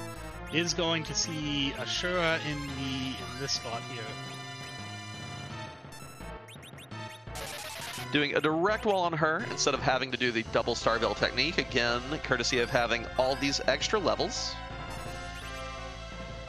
No, it's just an evil wall. Now imagine if this had been a hook seed. How much nastier would that have been? Yeah, the evil wall heal can be a little rough. I mean, having the hourglasses there, you know the second fight's gonna be free, so. Yeah. By the way, Blaze wisely equipping the Mage Masher on his edge as well. Getting the quad damage going on too. And the quadruple 9s from a Rune Axe jumping Kayn. Yeah, tearing through these bosses so quickly. But still. I actually see the reset of his Zyrax on this evil wall here, so. I mean, Moon still has a chance. If he gets that down to that hook, he has the levels to get through everything, like, already. Like, he is going to be zooming. He has the pass, he has the levels. He doesn't need to worry about anything except completing these two objectives. Yeah, and Zyrax still has to do some kind of grind, so I think this is going to probably be a photo finish ultimately. This is going to be ridiculously close. This is actually going to be a really hype race. I'm very thrilled to see this. There we go, Asura's down. There's some more levels for your trouble. More levels! I think we're still seeing a reset out of these levels. I don't think Blaze cares at this point.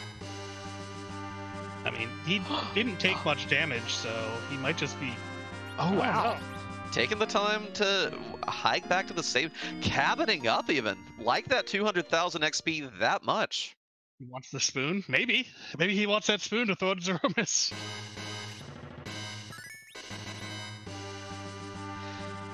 Zyrax blinked his Rydia, queued up a Bahamut, and then just patiently waited. And kaboom, tears down the wall. Yeah, we are going to see a probably pretty quick Pale Dim fight here.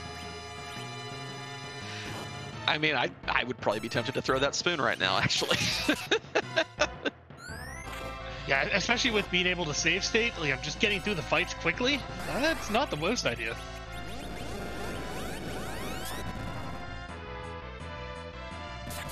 Looks like he's just going to go for the attacks.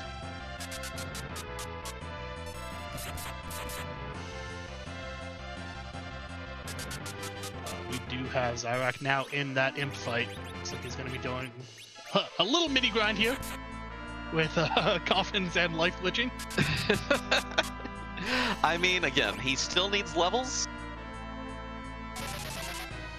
So it makes sense. This is a pretty decent XP spot. It's getting doubled, and just, yeah, like, this makes a lot of sense.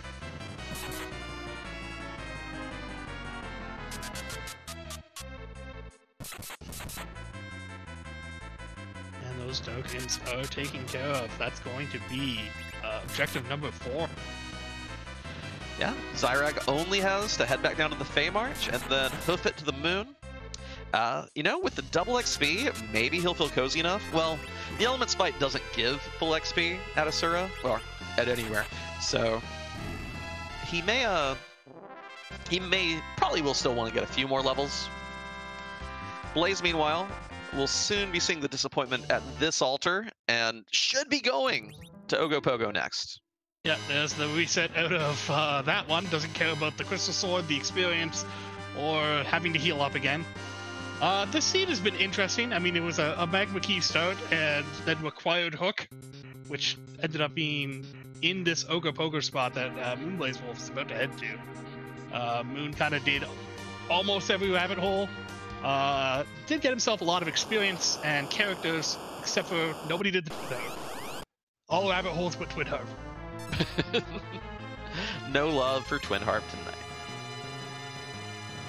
So the King Queen Evelyn fight, of course, is a freebie. They will cast a few Fire 2s and Fire 1s, and then the King will go, ah, blarg, I'm dead. And the Queen will follow suit on her next action. The more I think about it, like, yeah, Zyrak is going for this grind now. Moon is going to get his hook here and immediately book it to the Evelyn Cave. It's looking pretty good. I mean, either way, like, Zyrak has to grind up, defeat the Elements fight, and then walk back through the moon. Which is 4.5 minutes, I believe. Community member Silverfire has timed it, so that is pretty huge. The funny thing is that Zyrak did bring Yang up here to let him get the quadruple experience for slingshotting, but would have actually gotten a bigger infusion from that 100,000 at the Dark Imps. Doesn't matter though. Wants to get Rosa to a decent HP total, have that Cure 4 ready to go. I'll be surprised if we see Rydia grinded all the way to Nuke though. Her XP curve is so rough that takes quite a while. Yeah, I'll be interested to see what point he does stop with this grind here. I mean, I'm guessing he's probably going to want to get Rosa to probably about 2,200 or so. Maybe only 21. We'll see. Yeah, we have great gear. If you nuke Big Bangs, they can only do a max of 1,200. Otherwise, it's either 2,400 or 2,700. And we have seen some pretty good gear. Rydia finally getting Quake. And we have a hook on Moonblaze's side. So with that, Blaze is in, well, we can say go mode. He has a couple places to go by. Does not need to grind, does not need to walk the moon.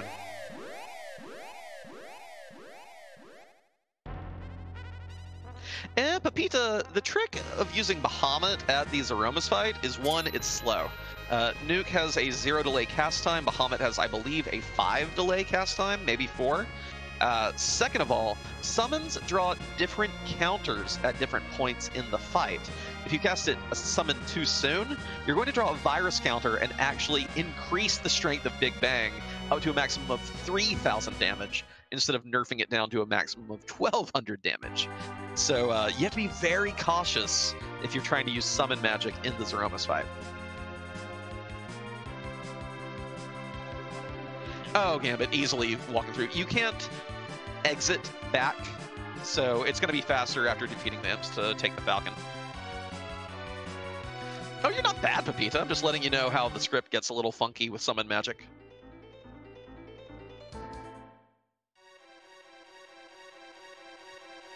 Quint Wall Bahamut strats.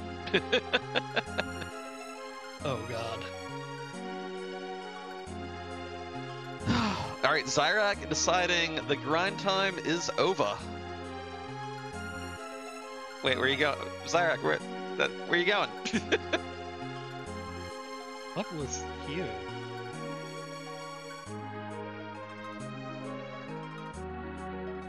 Cat claws. Cat claws. Shaw. You know what the attack power is on a cat claw, Kabahi? Well, I mean, it's not the attack that he's worried about. It's 0. It's 0. Yeah, but it has some nice stat boosts. I suppose if you're really that like cat claws. Speak to me not of cat claws.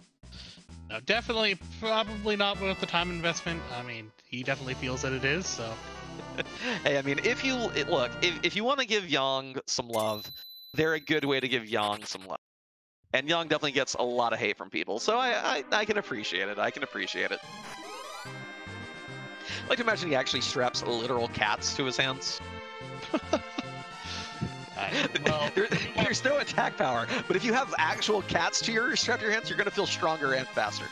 Yeah, so Moonblaze has gotten his Yang and immediately thrown him away, but it does get his objective done. Whereas we do have Zyrak going for this Queen Elements fight.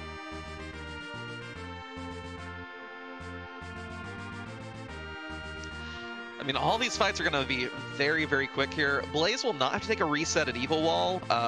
Just again, Blaze is what, level like 60 now? Like, the wall is going to crumble very quickly, not even taking a safety save. No, at this point, he's not afraid of anything that could be here. Anything that he could be afraid of, he's seen before. Just doing a quick character swap, and then... Putting Fu in slot 2 to be able to insta-nuke anything that gets in his way. And here you'll see the advantage of Nuke over Bahamut. It's going to come out so much faster than having to wait on the Dragon Lord to appear. Yeah, and you can see his Rosa has, what, 2,700 life? Yeah, so although it's definitely gone all around the world, looking as Eric's on the Sturna fight, and so maybe a little tricky to get the form skip. I am joined by Robot Venerable for a little bit here. I'll disconnect 1 second. Let me come back. Beep boop. You were fine at the end there, but yeah, you're good. A quick stone cast takes care of these dark imps. We get another level for our party members, just for. Ooh, and Zyrak does eat a big group fire 3 from the Ruby form and does tip into the second half of the fight. Whereas we do have Moonblaze achieving his crystal here after getting all the objectives. He's going to be able to walk through this tower and go straight to that Zomas fight with the pass. Yeah, definitely have to give it to Blaze. I was a little worried for him, given again that Ordeals, no actual progression. Baron Castle, no actual progression. Giant of Babel, no actual progression. But what has to be factored in there is how stronger your party is getting in spite of that. And a full-powered Fu forgives a multitude of sins. Zyrak, though, gets his crystal as well. But one of these racers has to walk a moon. And that one's not the one with the massive level lead. No, we are going to see Zyrak exit out. I'm going to believe he's good with his levels here. He is going to be going to that moon and taking that walk. But I think unless something goes horribly wrong for Moonblaze in this fight, that he's super overleveled.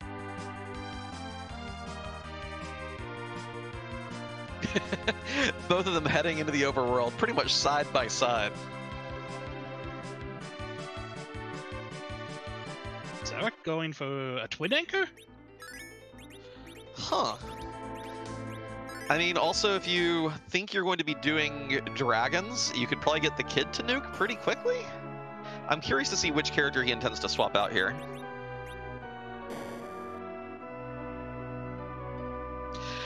But Blaze, taking the pass, gonna be the first to the fight by quite a bit. And that means we have an important question. That we do.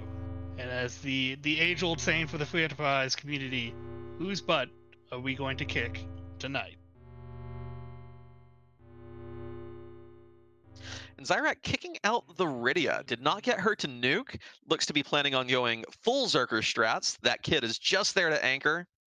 But it looks like it'll be too little too late unless something goes drastically wrong on moonblazewolf's side.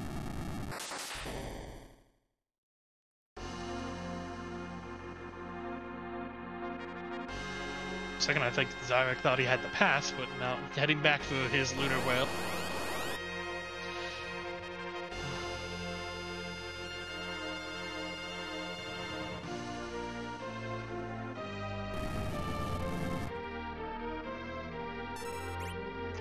Waiting with bated breath.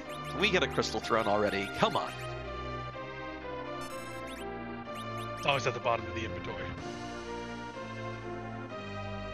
Throwing up a star veil on Fu here, so it looks like he is going to go for some reflection. Well, also, if Rosa eats the count, if anyone but Fu eats the counter nuke here, they're still going to be able to shrug off a nerfed Big Bang. And you can't hit with a spell with that first action anyway, because the immunity flag's not dropped. So Starman makes a lot of sense there. Either that or casting Zerk. Got a little Shin Megami Tensei action here. Forget the exact one.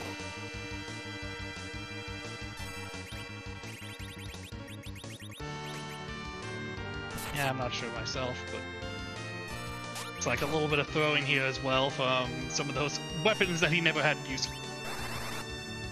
Either way, it's sacrilegious, and we're going to kick its butt. I mean, is he even going to go for the nerfed Big Bang, or does he care? I mean, everyone has over... everyone except Fu has over 2,700 health. So you really don't need to nerf the Big Bangs here if you don't want to. Looks like he's going to use a caster slow to actually get it off here, so... That works. This Kane with 3,700 HP. Pretty beefy nuke. But again, as long as you're above that 1,200 mark, you will survive the nerfed Big Bang. Grimjo in the chat asking, does throwing weapons trigger the HP refill? It does. Any direct damage whatsoever that leaves it at less than 16,000 health without killing it will activate that HP refill, and boom, you have the entire 61,000 to chew through again. Yeah, with that first Big Bang going off, as we said, it was nerfed, so yeah, looks like 816 was the highest hit there on... Yeah, Sid not really known for his magic defense and evasion, but still seemingly dodging a roll of it. 4 rolls, 200, 300 damage apiece. This is the power of an alt gauntlet on the giant.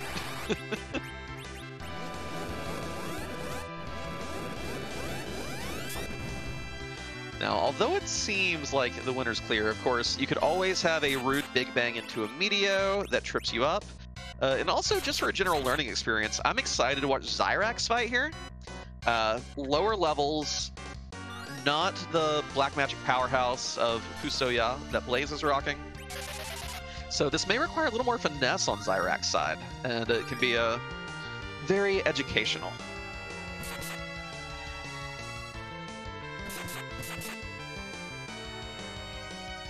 I think we're going to see a whole lot of Zerkin and a whole lot of Healin', which we never saw Bacchus Wines for sale, did we? No, I don't believe, because Moonblaze has been using Rosa as kind of a berserk stick, and I believe it's going to be the same over here on Zyrak's side, so...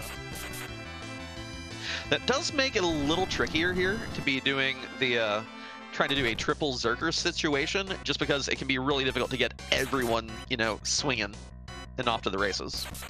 Yeah, I mean, we may see a few thrown items from Edge here on Zyrak's side as well, before we can get the Zerk up, getting it up on Yang and Kane first.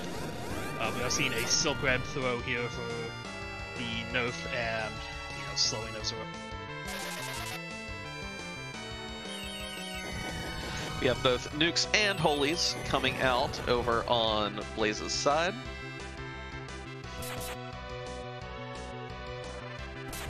Seeing some throwing shenanigans over on Zyrax until he can get everyone properly zerked. Interestingly enough, I think he zerked Kane first. I think I usually go for Yang in a situation like this with those levels. Yeah, it may be just an issue of turn order and utility, wanting to make sure that you don't have someone waiting to be Zerk while you're sitting in their action menu. Does have a Unihorn if Zyrek wants to get frisky with it, but we see rocks falling over on Blaze's side. I mean, a couple characters dead, but that Edge is still alive, and a Cure 4 going out with Rosa, so... Yeah, that Edge swinging the dual long swords will have less than 12,000 HP to chew through here. Should not be anything to worry about since Rosa stayed standing. Get your GGs out in chat. Blaze has done it. Whole lot of wandering, but the power of food, the power of immense levels, pulled him through, let him zoom through the moon, and come from behind to take Zyrak down. Well played by moonblazewolf, who will advance to 3-1 for next week. Gets a shot to make brackets, and, you know, win next week. And you're in brackets outright. SRL time of 1:52.07. We'll see if we can get Blaze in here in just a moment. Let's keep our eyes on Zyrak in the meantime. Yeah, looks like he's making use of some items. He knew his Rosa was going to kind of go down to that big bang, so had Edge waiting to throw a life. The black hole does go out, so his kind of Zoking up has been eliminated at this point, which is a little annoying, but... Yeah, but having that 2,400 HP on Rosa, as long as Zyrak, you know, paces himself, keeps the hills coming, should not have any worries this fight. You have tons of bonus HP on both Yang and Kane if things go awry. Looking to be in great shape to wrap up the fight here as well.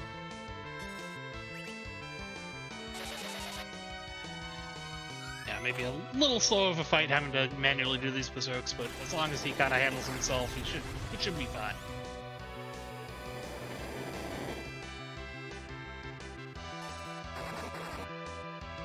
Oh, rough Big Bang, landing for over 2,300 on that Edge and taking him out. Again, not panicking, queuing up the Cure 4, no problems here.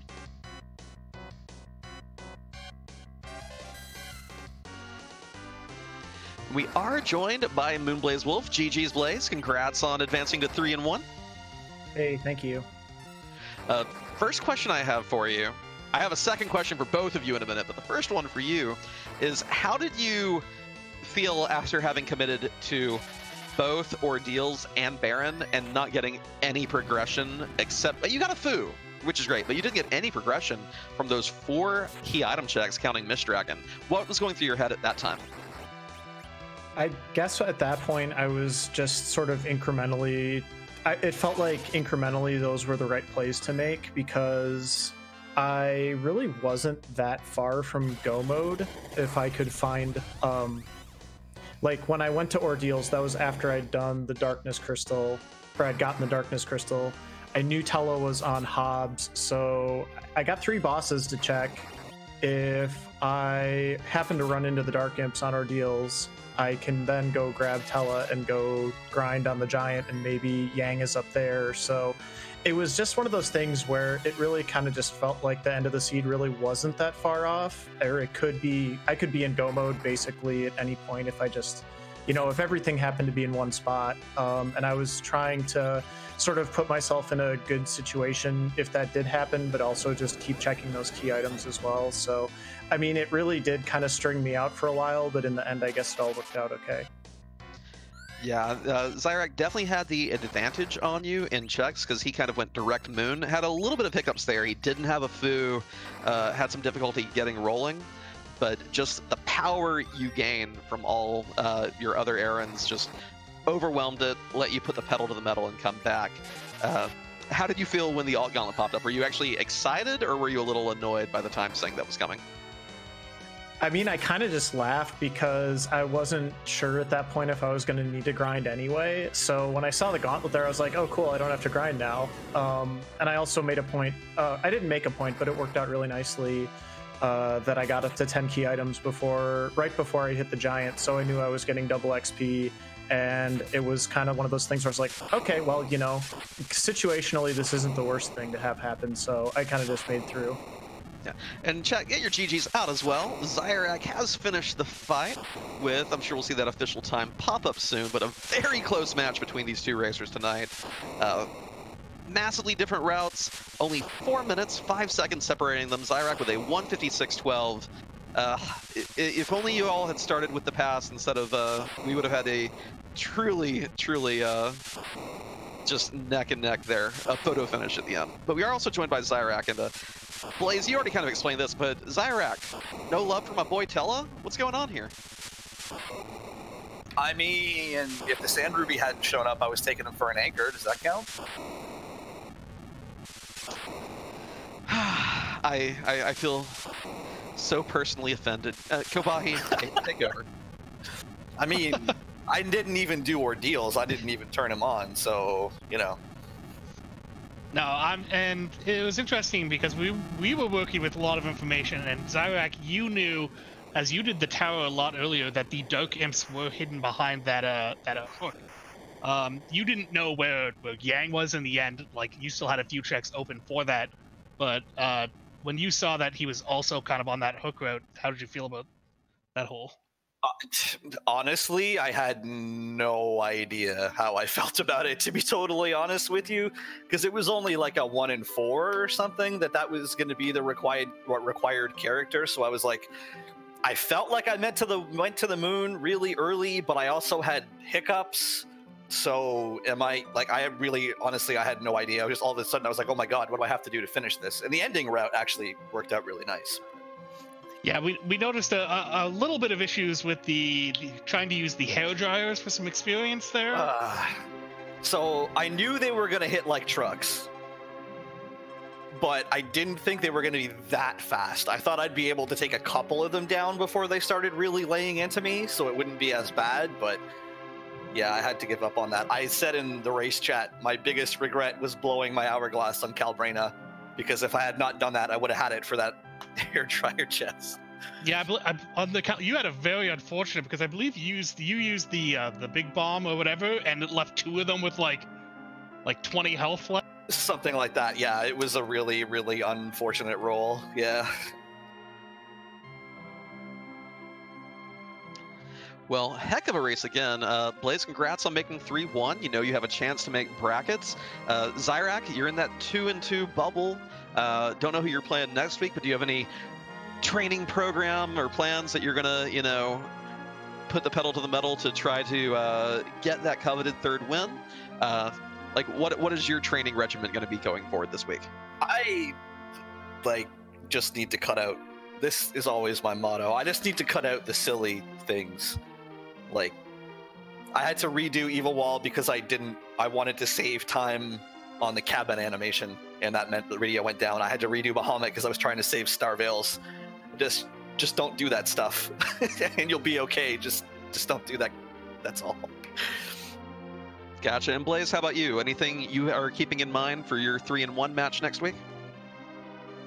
I mean, not really. I think at this point, I know I have 2 more matches either way, so I'm hopefully going to feel pretty chill next week. Obviously, it's going to depend on who I get paired up against, but the way I feel right now, I feel like I can beat most people on any given day, so having a 1 in 2 chance to make the brackets feels pretty good, honestly, at this point. Gotcha. Well, any final thoughts from either of you on your race tonight?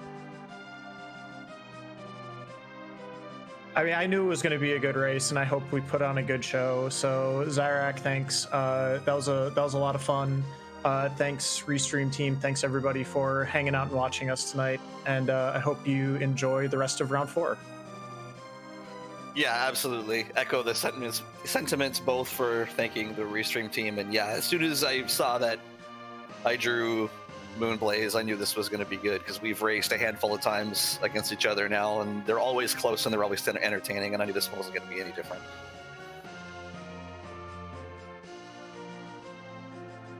Fair enough. Well, thank you both for a great race. Congratulations again, Moonblaze, and good luck to both of you in your next week races. Thanks a lot, guys. Yeah. Reminder, everyone, make sure you give both these runners a follow. They're both amazing racers of this game. And of course, going head-to-head, one does have to win, one does have to lose, but watch them. You will learn something. You will get better at this game. Watch them practice. In the meantime, keep staying tuned for more Fabul Gauntlet matches. We should have another race tomorrow, both here and one on RPG Limit Break. And yeah, I think we're about to go ahead and send it over to another member of the community, Big Dunka, who is currently practicing doing an async race. So if you are yourself someone who keeps up with async races, maybe sit this one out. But the rest of you who just want more FE content, come on over. Let's give Dunka some love. And we'll catch you back here tomorrow. Kabahi, any final thoughts tonight, my friend? Not really. I'm just a super exciting race, so make sure you stay tuned for the next ones. Forward to seeing everyone in all the races. Awesome. Good night, everybody.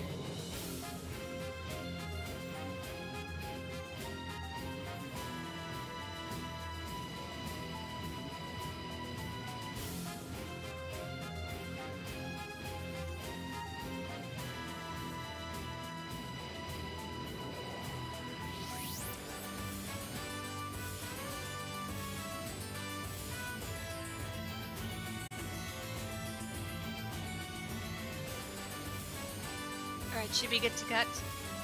Cute.